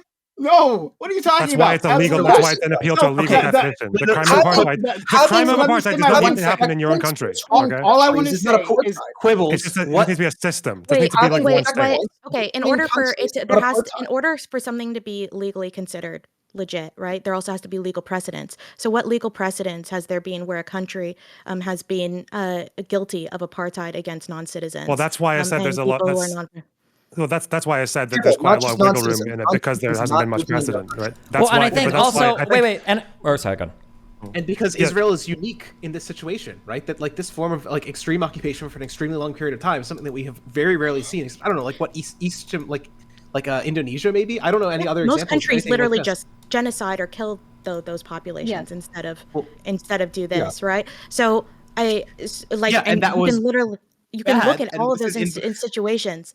So I don't understand what you expect in a lot of these So, situations. A lot of from the- times, Israel's back is completely against the wall from their perspective. And that's why, like, I always ask, like, what do you expect them to do? Because I had a lot of expectations. I was a leftist Israeli, right? Just like the majority of the Israelis that got killed on October 7th, right? I had a bunch of, you stop rolling your eyes. That's so I disrespectful. will absolutely right? not do that. I will not do that. I'm gonna roll my fucking eyes. Thank you. God, you know that. So that. Like, so from the UN Charter, the crime So against what happened? humanity of She's not apartheid. finished. How dare you just roll your eyes like at that? I will situation? do that. I will do whatever I want with my face. You don't control How that. dare I'm you. sorry. You don't get to Call you colonize my out face. for making Don't fun get of to like colonize my the face. largest killing of Jews since the Let Holocaust. them play the Okay. victim card. Go. Yeah, stop trying. Stop knocking it Okay. off. So from the UN Charter, I was right? in the The middle of a crime, sentence. the crime against humanity of apartheid is capable of being committed during an occupation that is governed by She international. was in the middle of a humanitarian law. sentence. First Article she 3 wasn't of the International finished. Convention. She was literally in the middle of a Yeah. sentence. She was not finished. She attacked me. She was in the middle sentence of attacking me. So then I Because stepped you in. So rolled shut your up. And you not eyes attack Yeah, people? and I will talking roll about my this eyes being again. killed. You Yeah. can't colonize my eyes. Okay, All stop right, rolling all your right, eyes. all right, all right, all right. Complete her Wait, stop, sentence. stop. Quibble. Okay. Eris, finish your point and then Prime go afterwards. Please don't interrupt her. When so there was like this major attack on primarily leftist Jews and leftist Jews primarily leftist Jews, leftist Israelis, right? Because when you're talking about Israelis, they're most when you're talking about leftist Jews in Israel, obviously they're all Israelis. So I'm going to use it interchangeably in this situation.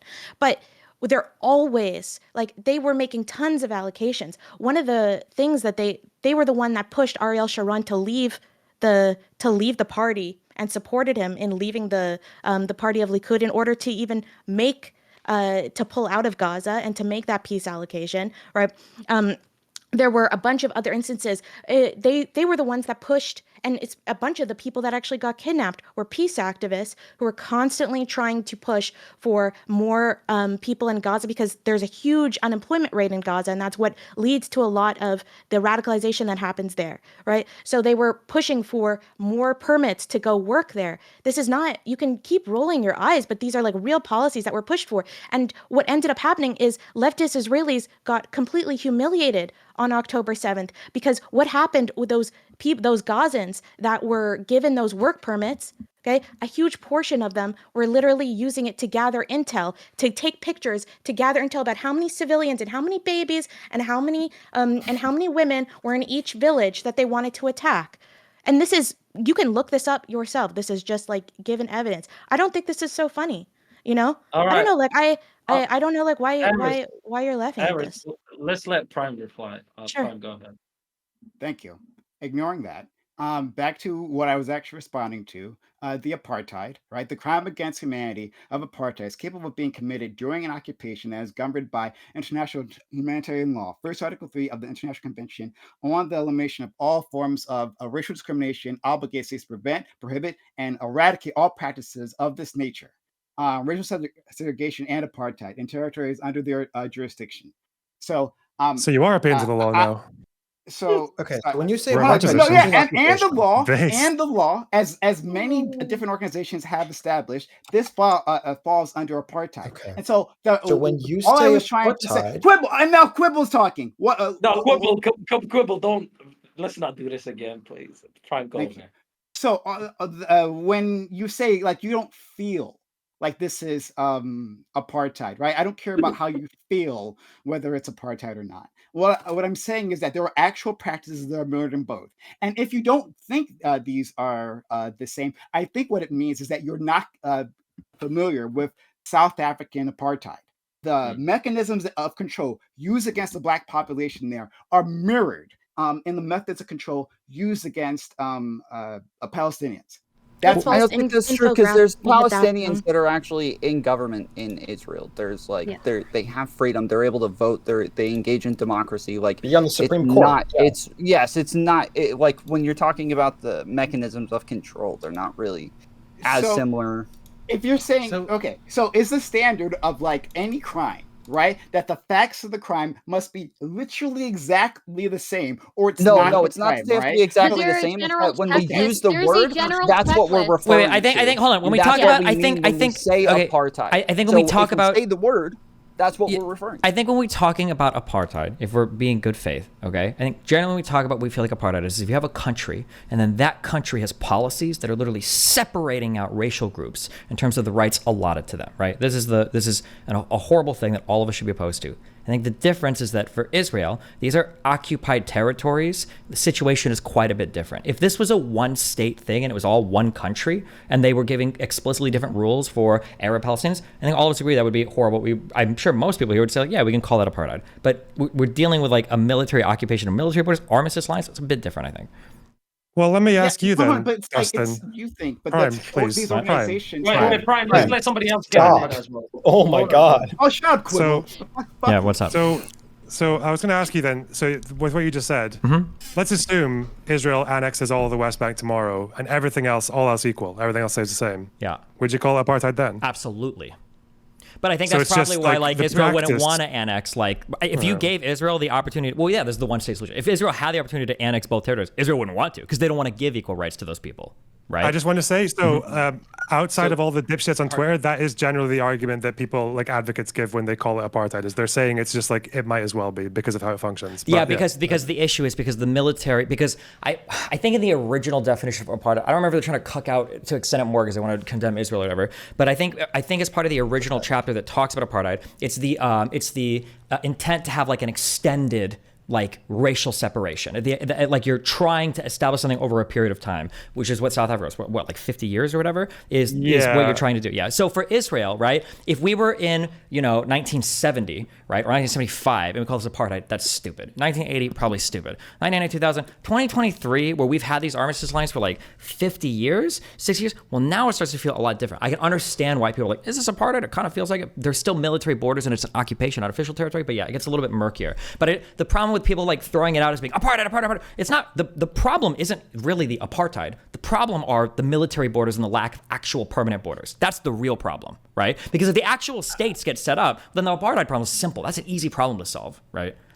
Well, that's I think the big reason the big reason behind people going for the apartheid thing is they want to use it as a prerequisite for, like they did in South Africa, which is voting right. Like they want a one state. Yeah, I understand that. I understand that. Wait, I understand why they want to do that. But the issue then is that people all over the world are doing this. Is they set up this issue as being an Israel versus Palestine issue when they talk about it being apartheid. But that's not the issue. It's not Israel versus Palestine. It's Israel versus the Arab world. That's the issue. And when you only frame it as Palestinian rights, you miss the entire point of like why this is such a conflict, right? Destiny, you've appealed to the UN many times in this conversation, right? You've appealed to the UN many times. When the UN says, I googled it and right there, the UN says that this is apartheid. Why do you disagree with that? Because I think it's a stupid analysis of the situation. It's a military occupation. I wouldn't expect them to have the same rights. So it's how you feel, right? Not like whether like the UN, which you've appealed to many times before. It's just you feel that's not an apartheid, not that like it hasn't been adjudicated. Are you capable of engaging with any of the rationalization I just gave, or are you just going to say like it feels and like that means my argument is incorrect? No, you said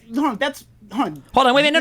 I did not say. Hold on, let me. No, wait. I can restate it. I can restate it. Yeah, I can restate it. I didn't say I feel like it's not apartheid. So it's not. What I said was apartheid is generally what I would imagine would be levied towards a state that is enforcing racially separate policies with people that live in their borders. That was the issue with South Africa. South Africa's not a military occupation. South Africa was black people had fundamentally different rights codified in law and enforced with the military. Tens of thousands of people died during apartheid, right? Political violence. As opposed to that, but the difference is for the problem with Israel and Palestine isn't that it's apartheid. The problem is that it's a military occupation. If the military occupation ends, the apartheid issue goes away. But the apartheid issue will never be solved while it's a military occupation. So focusing on the apartheid part is stupid. That's what I'm saying. So okay, yeah, all right, fine. But it's that you're saying it's in your opinion. All I'm saying. Kill me. I'm gonna kill myself. I'm gonna kill myself. You said it was your opinion. Oh my god! Oh my god! I'm done. It's all over me. I'm on the 20th floor. I'm going overboard right now. I'm leaving. Destiny. Look, I just restated what you said. That's your opinion, correct? Right? Then fine. Then I will say, just state for the record, for the audience, that the UN says this is apartheid. That the definition I gave you before, under international law, says that if it's under... Yes, I have no problem. Brian, yes, I will say, I think the UN calling this apartheid is retarded. I think it's a stupid thing for the UN to do. Agreed, and I think no, it moves, fine. and I think I'm pretty and I think sure it we're moves, talking and I think it about moves one all of us man. farther away from the We're actual talking about solution. one expert. Okay, wait, hold on. One person. We I've been only trying to appeal step to the in for a UN minute. when we agree with what they say. We only appeal to the UN when we agree with them. Well, the course. UN, Let the me- UN only let me- convicted like let me- 10% of the let- Nazi okay, officials. hold on. Okay, the UN's So- not right by So everything. I'm going to step in. They made the I'm- I'm Head of partition the plan. Human Rights Council right now is a rag. UN Like, come on, we can giving all us agree that you would Yeah, establish yeah. how statistics big is the human rag is. rights Iran is declaring about from to the be hold mission. on. right? Iran is Hold about on. to be on Hold the on. Human Okay, Rights So, Council. the so UN, so- the UN. so- Wait, this is a hold really on. short No. thing. I'm just going to Jesus cut in and then I'm fucking going to be done. Christ. The UN, I've been the cutting UN it for like making 10 a minutes. claim No, about Quibbles. an Okay, actual calm down. statistic is Quibbles, no, different I'm than the just gonna UN talk now. making a It's claim like I'm about just gonna like say this. definitions. Okay, You know what I'm Wait, Wait, saying? stop. One and then the other. One and then the other. Jesus fucking Can Christ. you stop? Jesus. Okay. Fabian hasn't spoken in a while. We'll let him So go peaceful. first. All right. So, as I was trying to say, you guys are going to hate me for this, but it's important to point out. So, what has just happened in the last 15 to 20 minutes, and this is why it's really important, and I'm speaking mostly to the audience because I know all of you are going to hate me for this, but it's really important that you understand what you actually saw, because what you actually saw is the dialectic process taking place before you, right? What you actually saw is how leftism destroys these conversations, because aristocracy and quibbles over coffee are they're talking about two specific things. They're talking about a double standard where Israel is judged by this extreme standard that historically all of these other nations aren't, and trying to and Eris brings up this idea that like this is an established government that is a liberal democracy within the area. And so once she says liberal democracy, right, what the leftism speaking through Prime Kais sees that and goes, there is a way. I have this thesis, which is that there is this contradiction, right? There's this contradiction between some people saying apartheid and this idea that it's supposedly a democracy. And Eris tries to stop this, to say, hey, look, if you're going to be this nitpicky about it, about what is a liberal democracy in the region, not actually engage with the conversation, but instead try and subvert the conversation with language games, then like we could do the same thing about the US or any other country. And he forces the antithesis, this idea that actually it's an apartheid state. And what it does is destroys the quality of the conversation so that he can infect it with leftist philosophy instead of actually engaging with the arguments that are put forward before him. And that is why we are in this show right now. Okay, Fabian, that was great. That was a great spot to end. Quibbles, you wanted to say something. By the way, after Quibbles is done, then we're gonna, get to our closing remarks, and then we're gonna pick a winner. Because yes, there will be a winner for this show. Quibbles, go ahead. Cool. Okay. The first thing that I wanted to say was very simple, which is when the UN gives us statistics, those are broadly statistics that can probably be trusted. That's different than when the UN tries to define terms, right? Those aren't the same thing. You can trust them in relationship to their facts and not agree with their opinions, right? Those are two different things. That's the first thing. The second part is I just want to like double down on a lot of what Fabian said there, which is that like, yeah, there is a double standard here. And it's weird that there's this constant conversation trying to parallel the acts of Israel, which is doing the thing that is, though obviously not perfect, a heck of a lot better than what any other country in the totality of the Middle East or Northern Africa has done to their Jews. The only reason this is still a conversation in 2023 is because they refuse to do what everyone else did. They refuse to do what everyone else did across the entirety of the Middle East, which is to create an ethno-state by forcing out everyone who wasn't part of their ethnicity, right? And that's why, to this day, 20% of people in Israel proper are Palestinian. That's why they have someone on the Supreme Court. That's why they're a democracy. That's why they were part of the governing majority up until the recent past, right? This is something that is fundamentally dissimilar to anywhere else in the entirety of the Middle East or Northern Africa. And so it's frustrating that undergirding all of this is the fact that Israel is being punished today because they refused in the past to do something that was as awful as other countries surrounding them did. Thank you for that. Ladies and gentlemen, we have come to the end of episode 17 of Kick or Keep. Prior to ending, I'll give you all, 30 seconds or so to give closing remarks, starting with Dylan. Go ahead. I didn't get to really say much of anything this show because of my internet connection. But what I will say is something I didn't get to say the whole time, which is I don't think I trust this Israeli government to engage in any type of offensive operation anywhere, especially if it extends into a long-term occupation. This is the Israeli government that failed to defend its own people in southern Israel. This is an Israeli government which built up the security apparatus for the last 12 years under Netanyahu, and it failed.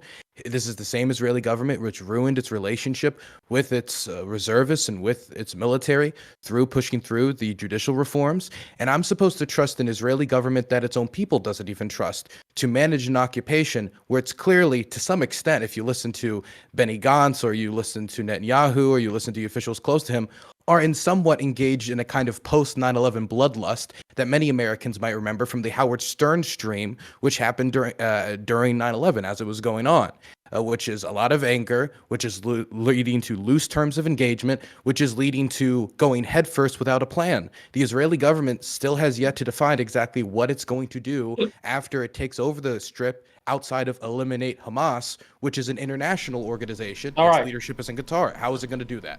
That's my question. All right. Thank you, Dylan, for that closing remark. Fabian, go ahead. Yeah, I'm Fabian Liberty. Check me out on, Rumble and YouTube, Fabian Liberty. In many ways, I kind of sit in the center, and I still do after all of this. I think that there is massive propaganda, I think, is the biggest takeaway we should take as a closing, and that we should all be very, very careful about what it is that we share, what it is that we believe, and how quickly we share stories. I think, if there's any one thing we can think about from either side, right? I mean, I think the hospital story was an example of that I think a lot of people saw. The baby beheading story. We still don't have accurate information on many of these things, and I think we should recognize that as the world is shifting, as war is shifting from industrial era empires moving into the atomic age, but instead global hegemonic kind of structures that are based upon the reserve currency of the US dollar and oil and connections and networks, that we recognize that information warfare is at an all new height that never existed before and throughout the social media landscape. And so, yeah, I get it. Talk. Fuck you, socialist. And so what I think is yeah. So Fabian, I would said say, 30 seconds, not fact check 30 as minutes. much as possible. 30, guys, quick reminder again. I said 30 seconds, not 30 minutes, okay? So, Loner, closing remark. 30 seconds, please. It's been a bit wacky seeing a lot of Israeli politicians and right-wingers basically turn into Howard Stern after 9/11. It's been maybe less surprising seeing a lot of pro-Palestinian people turn into bin Laden after 9/11. Ultimately, I think both groups obviously deserve peace and dignity and self-determination and human rights and all that. Hopefully, after this, if Hamas really does get the fuck out, then there can be elections and Palestinians can be represented by a more unified, better leader. And maybe finally the Israeli government can actually decide what the fuck it wants, tell us what borders it wants, stop expanding settlements. Who knows? There we go. Thank you for that closing remark. That was closer to 30 seconds. Fine. You could take 2 minutes. You could take 3 minutes, actually. I'll give you 5 minutes. Go ahead and give us your closing remark. Thanks so much. Find me at twitch.tv or youtube.com. PrimeKai, PrimeCayes. Love to have you. I want to just extend, a thank you to the people who participated, even the ones on the other side. Thank you, Eris. Thank you, Quibbles. Right, even though I told you to go yourself a few times. Thank you to my good friend Scott, who I deeply love, even though he said all those things about me. But shout out to all of you. I stand by what I said. I believe Israel's an apartheid state. And I would like a peaceful, equitable way of ending this, but it's not going to end peacefully while the occupation is happening, and that's really unfortunate. Free Palestine from the river to the sea. Thank you. Mambe. Oh, Quibbles. Go ahead. Okay. I'm Quibbles. Whatever. The broader part that I want to talk about is a lot of this was sort of, I think, a conversation that was worthwhile and an interesting conversation, but wasn't necessarily contextualized from the perspective of where we're actually coming from. With the exception of Eris, I believe literally everyone else here is an American. And so I think that it's worth thinking about when we're talking about foreign policy, Bro. these kinds of issues from an American perspective. And so when I think about what America should be doing, I would say that, you know, the first thing that I would say is like obviously the Iron Dome is exclusively defensive, and so we should be continuing to fund the Iron Dome, and we should probably extend more funding towards the Iron Dome. And the second thing that I would say is that just as a reminder, the reason that Hamas did this entire attack to begin with on October 7th was because there was a concern about Saudi Arabia and Israel going to becoming more peaceful and a broader power change away from Iran, who's their largest backer. And so when I think about that sort of backdrop of this, I think that it's really important that America stay resolute in its support of peace between Saudi Arabia and Israel. And so those two things I would say are the most important things from an American perspective. Beautiful. Thank you for that closing remark. SDL. Go ahead, my man. Oh, I can't hear you. I can't hear you. Is he deaf on my end too? Or yeah, he's muted everywhere. I think. Yeah, he's muted. I think his mic's muted or not plugged in or something. SDL, you lost your privileges. It's over. It's over. Not gonna get it back. GG's. Oh, wait, say something. Wait, he just had it. He just had it. Wait, he just had it. Yo, SDL, speak up again. It works. It works. Say something. So I was going to read from the special reporter on apartheid to close out. They say, quote, in the Palestinian territory occupied by Israel since 1967, there is deeply discriminatory dual legal and political systems that privilege the 700,000 Israeli settlers living in the 300 illegal Israeli settlements in East Jerusalem and the West Bank, living in the same geographic space, but separated by walls, checkpoints, roads, and an entrenched military presence. There are more than 3 million Palestinians who are without rights, living under an oppressive rule of institutional discrimination and without a path to a genuine Palestinian state that the world has long promised is their right. That's why we call it apartheid, because de facto it is apartheid for 6 million Palestinians, for millions of people who now have, after Israel's bombardment of Gaza, been displaced. There are 1.4 million people displaced in Gaza. 700,000 of those are children. If you want to help them, you should donate to PCRF, the Palestinian Children's Relief Fund. You can find it, easily access it, and the aid goes directly to keeping children alive. Children in South Gaza are only drinking half a liter a day. Give money. Beautiful. Thank you for that closing remark.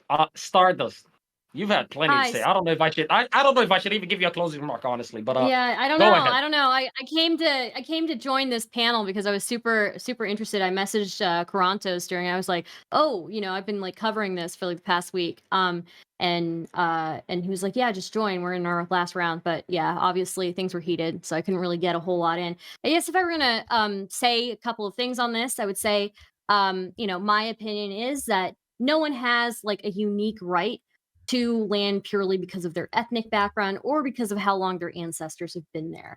Like we could, imagine if, you had immigrants in America, and sometimes you do have this, where people are, say like, oh, your ancestors didn't contribute to the society. Like, why should you be here? Why do you deserve the the results of the toils of our ancestors, so I don't think that I think basically whether your ancestors were existing on the land prior or not, everybody has a right to exist and to have a home, as long as they don't infringe on other people's rights or their safety. Neither side in the conflict is completely guilt-free. I think Israel obviously needs to stop occupation. And I think ordering the evacuation of the Gazans needed to be better coordinated. If you look at like a partition in India and the mass migration that followed because of that, that ended up in like millions of deaths, right? So I think that there could have been better coordination with the evacuation of northern Gaza. It would have taken, it would have taken longer, but it would have been worth it. But either way, I understand why Israel needs to get involved. There's no other choice, in my opinion. They need to get involved. So. Right. Yeah. Thank you for that take. Tom, go ahead and bless us with your closing statement. Yeah, just super happy to be here. Thanks for having me. Wait, that's it? Oh my god, I love you, man. You're amazing, bro. Yeah, hey, you hit me up later. I got you. Eris, please go ahead. The first thing I want to say is I think Israel-Palestine, I'm hoping that the reason why it gets so much attention is not because of anti-Semitism, but is actually because it's a symbolic demonstration of a land back movement, which is right now a massive idea that's being perpetuated in universities and intellectual circles and like online on the left, and it's almost become mainstream now. And you have two populations that argue over whether or not who is more indigenous. They both have their own arguments. Whether or not you agree with them, I think is somewhat irrelevant because I land on where Stardust is. That I don't think it matters where your ancestors are from.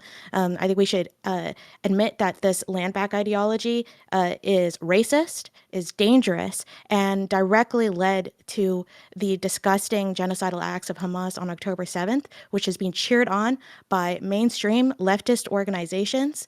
The largest university in Canada, the largest university, mainstream university in Canada, all its student unions came out supporting the attacks on October 7th, right? This has been a regular issue throughout basically the entire West.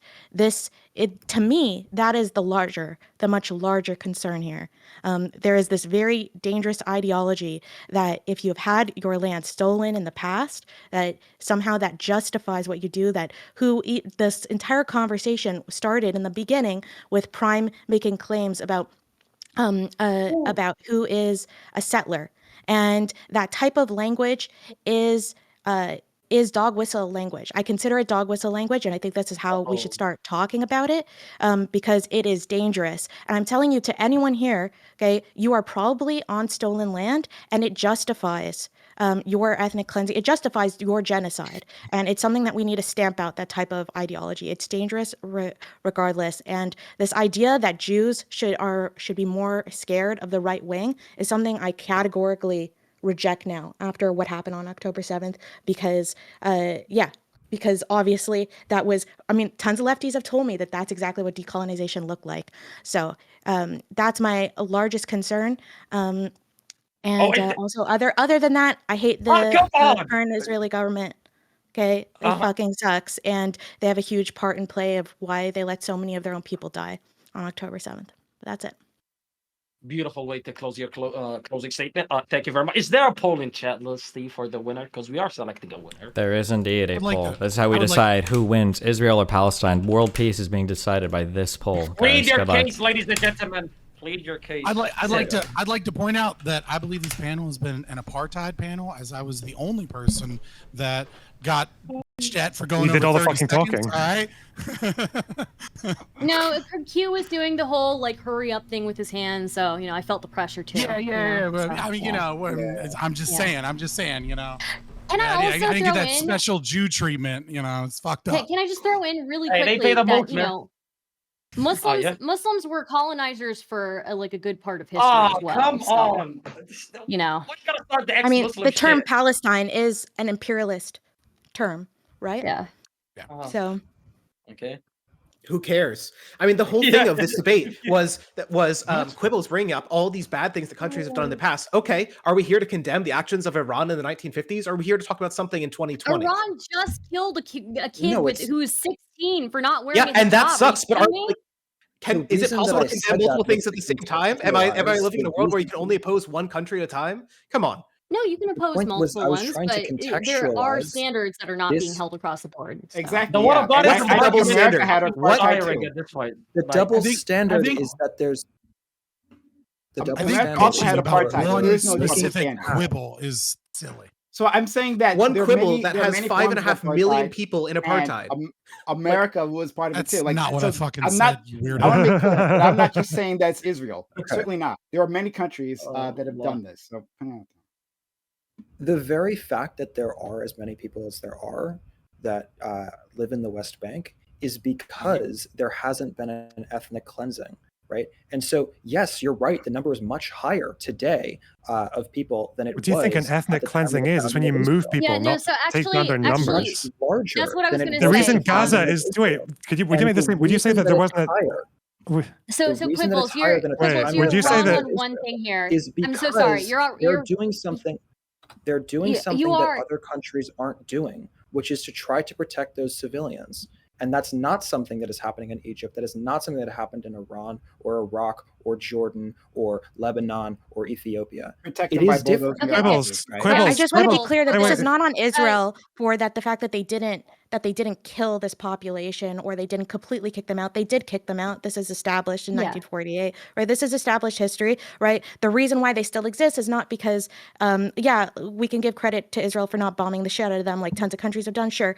But the primary reason is that they have not been absorbed into other Arab countries, and they haven't been given their own country because of various reasons, from Israel to the UN to their own corruption within their own government, lots of tons of different reasons. So it's just, I don't want to give Israel I'm credit specifically talking for somehow, yeah. Yeah, I'm Quibbles, saying, Quibbles, I'm saying, Quibbles, I I'm need talking to about the Quibbles, I West need to Bank here. correct one thing. Ethnic Yeah, go for it. cleansing, it does include like forced deportation, forced population transfer to No, I different agree. regions. Everyone If else we're talking about Yeah, that's 48, yeah. That's all I it is. That's agree. not what it If includes. you're Yeah. talking about 48, if you're talking about the Nakba, I agree with you. My point is that everything that is going on currently in the West Bank, though awful, is objectively less awful than simply forcing all of the Palestinians living there out of the West Bank and making it part of Israel proper. But that doesn't make which it is good, what right? precisely You agree, happened right? to the Jews across the rest of the Middle East. But you agree that Sure, doesn't make yeah. it good. So like we understand that. There's levels to I'm just- awfulness. We get that though, right? The I point understand. is that I think that it's I agree with you, frustrating. Quibbles.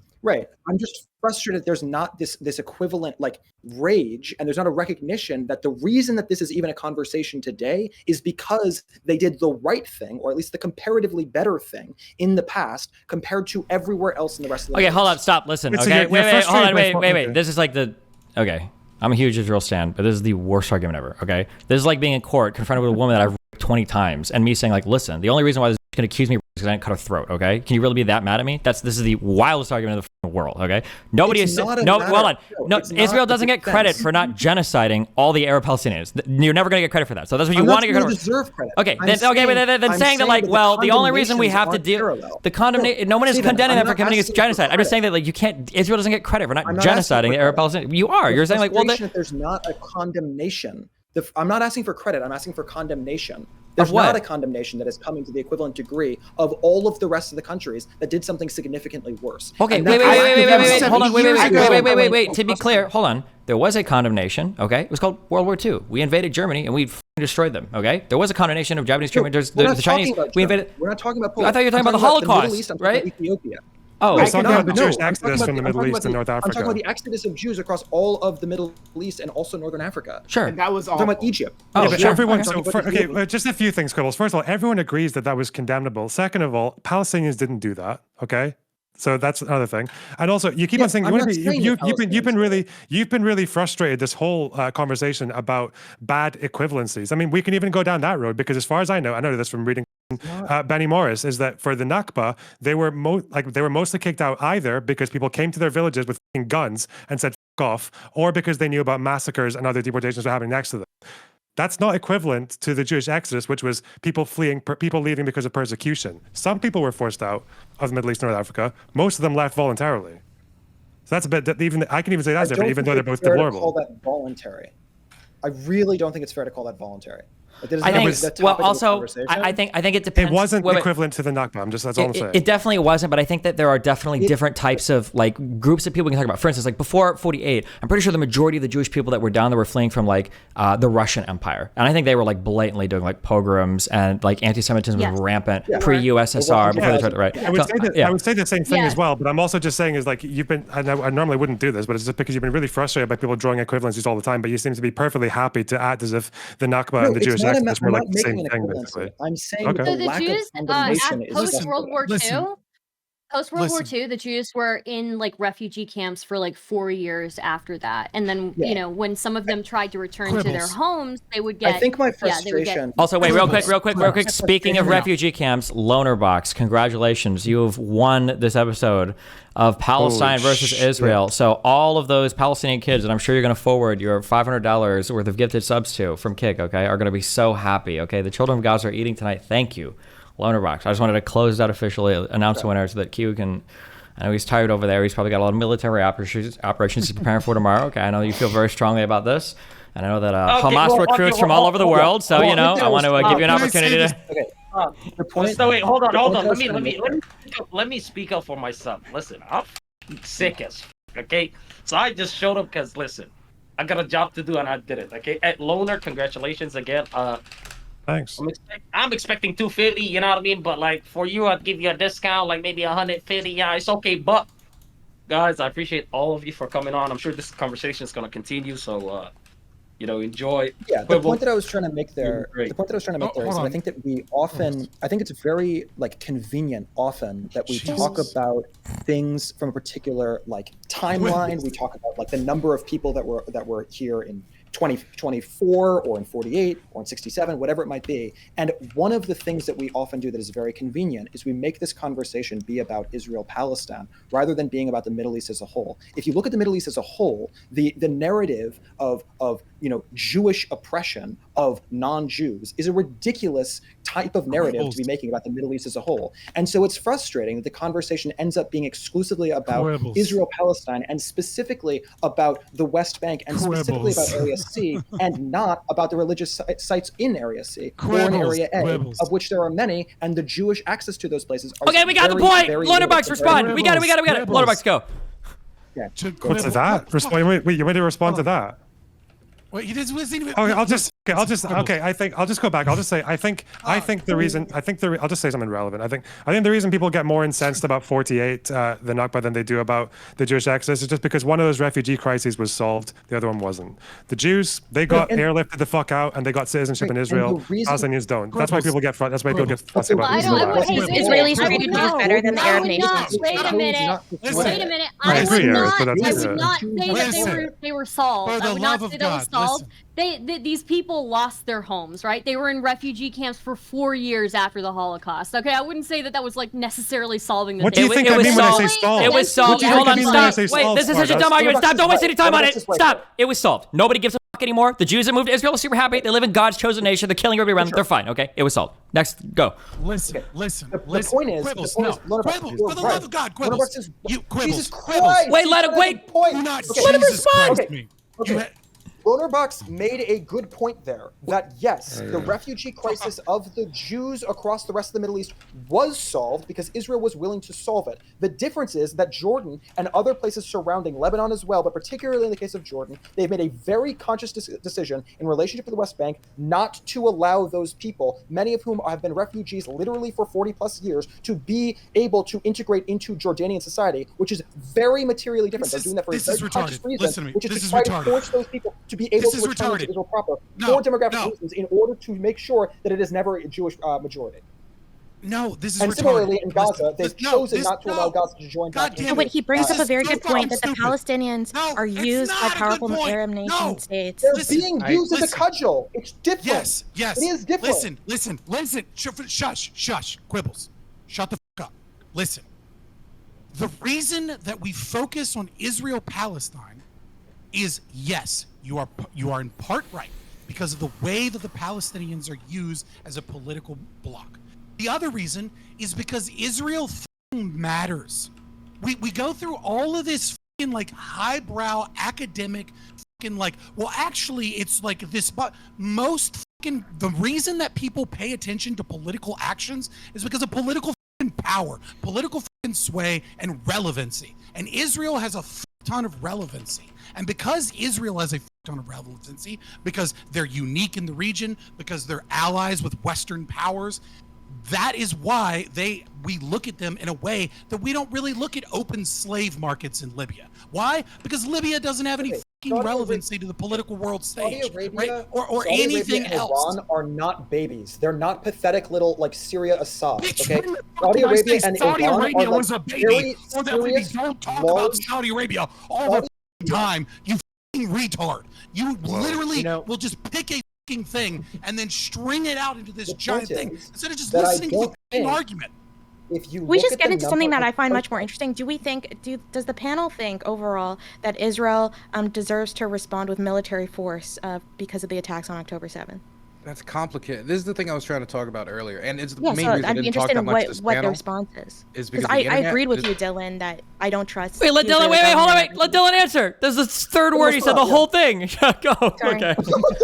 Jesus. So, I think one of the main reasons I haven't said that much is because a lot of this, to me, is almost like settled. It's like, why are we debating whether the British should have given the mandate to the Zionists? They got the mandate. It's going to be that way. Nothing's going to change. I can sit here and we can debate that 80, 90-year-old history, but it's not going to change. What we can change, hopefully, is whether or not the Israelis invade the Gaza Strip or not. I believe the Israelis have a right to have a military response. How that military response is conducted and exactly what that military response is where I'm going to have some differentiation than the Netanyahu government. I have yet to see the Israeli government really clearly lay out what exactly their goals and what are the standards of victory. And vague standards about just eliminating Hamas isn't going to cut it for me. Eliminating Hamas how? Does that mean just removing Hamas from the Gaza Strip, from the tunnels? Does that mean going and trying to find their leadership in Qatar and overseas who would have been the people who actually planned this operation and killing them? Are they going to have an AUMF-style authorization for use of military force and be able to conduct strikes in any number of countries throughout the Middle East with no concern at all with their internationally defined borders and their sovereignty? What exactly is the Israeli government going to possibly drag the United States into if this turns into a regional war? Should we be providing them with artillery shells when I think their rules of engagement are quite loose and their military Sophia, culture, thanks for to the be quite 5 blunt, gifted kick is pretty subs. sick, in my opinion, from how you see how Israeli soldiers have interacted with locals in the West Bank, with how they've interacted with locals at Palestinians with protests. I have been given no reason to trust an Israeli government that currently isn't even trusted by its own people. And we can see the polling changing. As more time separates October 7th to today, we see the amount of Israelis who are ready to go into the Gaza Strip shrink, with, at this point, the majority of Israelis from the last poll I saw that was published by Haaretz showed that a majority of Israelis wanted to hold off an invasion out of concern for the hostages. So I don't want to make the same mistake that we made after 9/11 and a bloodlust. I think that there is a huge silver lining with this situation, and maybe this is just cope on my part because of all the awful shit that happened. But there, as luck would have it, the biggest disaster in Israeli history happened during a right-wing government, and the entire right wing in Israel really relies off of two things: the religious argument, which is not what wins them, which makes them very successful, but the security one. The security one is something that works on a huge amount of Jews for very obvious reasons, and a very good reason to be concerned about that. So Israel's entire purpose for existence is to prevent another Holocaust. They completely failed on October 7th, and it wasn't just Hamas, right? It took 8 hours for the army to go. It takes 10 hours to go from the north to the south of Israel, the entire country. It took 8 hours for the army to just show up in some of the villages that were being harassed by Hamas. That's insane, right? And the reason why it took them that long was because they were up in the north, protecting settler. I'm going to call them settler terrorists who were being violent and basically asking for trouble in the West Bank, instead of protecting actual Israelis and Israel proper. So I asked people to look at this situation with a little bit more nuance. I appreciate that you mentioned that tons of Israelis do not like the Israeli government. They are blaming a lot of the actions that were, a lot of the decisions that were made by the Israeli government and for the losses of what happened on October 7th. So Israel is as complex as a society as the United States is. And so it's very unfair to just suddenly throw, and this is something that Dylan, you are not doing this. I just want to be clear. But there is this attitude where Israelis are all painted with the settler label. And it's just so disingenuous and it's so dangerous because that type of ideology is what led and allowed people to celebrate and engage in the attacks on October 7th. I don't think that critical theory in U.S. colleges is what motivates Hamas. I have some real. I do not think that the land back ideology is the key motivator of people joining Hamas in the $900 per person Gaza Strip. Come on, it's they're fundamentally reactionary, religious, very far right. They are not at all drawing from the same strains as people in the U.S. left. Do you think it explains the leftists who support Hamas? No, the reason that those really? portions of the left. Though those portions of the left support Hamas in part because of like the decolonization narrative, but the broader left Okay. supports So Palestine you and agree that has the for a narrative very is long being used to time. justify genocide and tons of dangerous abuses of what happened on So October 7th. if you like, just to give an idea of this, when you look at polling of say anti-Semitism in the United States, say the question, do Jews have too much power? It's 10% of people on the left, it's 50% of people on the US right. And the left That's not is the way, anti-Semitism. way The smaller. anti-Semitism. The When- anti-Semitism of the what left frustrates isn't. me- The anti-Semitism of the left isn't traditional like blood libel and Jews have too much power and all that. It's being so, in their minds, anti-colonial and land back and anti-America to the point that they will side with any opponent of America, even if it means religious fundamentalists who want to kill all the Jews.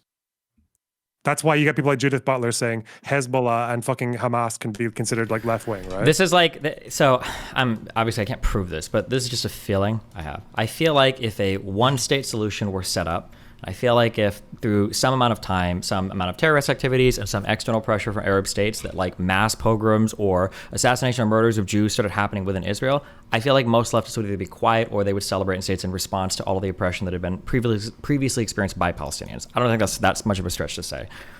Yeah, most leftists is completely absurd to say. Like the whole point is that like when you look at the anti-Semitic protests, they were routinely condemned by even stuff like DSA, which represents the overwhelming majority of the U.S. left. Like and the broader left, once you get into DSA celebrated it. DSA no, they didn't. The National They celebrated it. DSA No, that's literally completely- Connecticut the national DSA statement did. denied it. Connecticut The national statement denied it. Connecticut DSA did.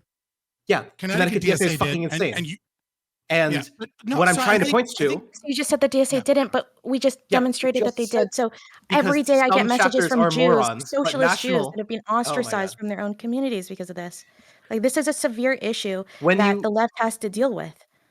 when you Okay, look at the STL overall hold on. left, the proportion of anti-Semitism Hold on, is extremely STL. small. What's If so you- frustrating here then is that what you we found talked is just that- earlier in this conversation about When how people Israel is condemn getting the into Libertarian disastrous Party ground with war. crazy shit Stop, that stop. New Just Hampshire let me says, speak. That's Okay, you've perfectly spoken valid. for an hour Quibbles, over the let him past speak. conversation. When go for you it. look at what the right of the United States wants, they are calling for blood. Trump got up on stage and said that for every gallon of American blood, for every drop of American blood, we should spill a gallon of their blood. And he was saying that in support of Israel. He said we should support Israel 100%, 110%. He supported everything they did, said completely steadfast. You look through his C-SPAN know shit, anybody on the he right? wants.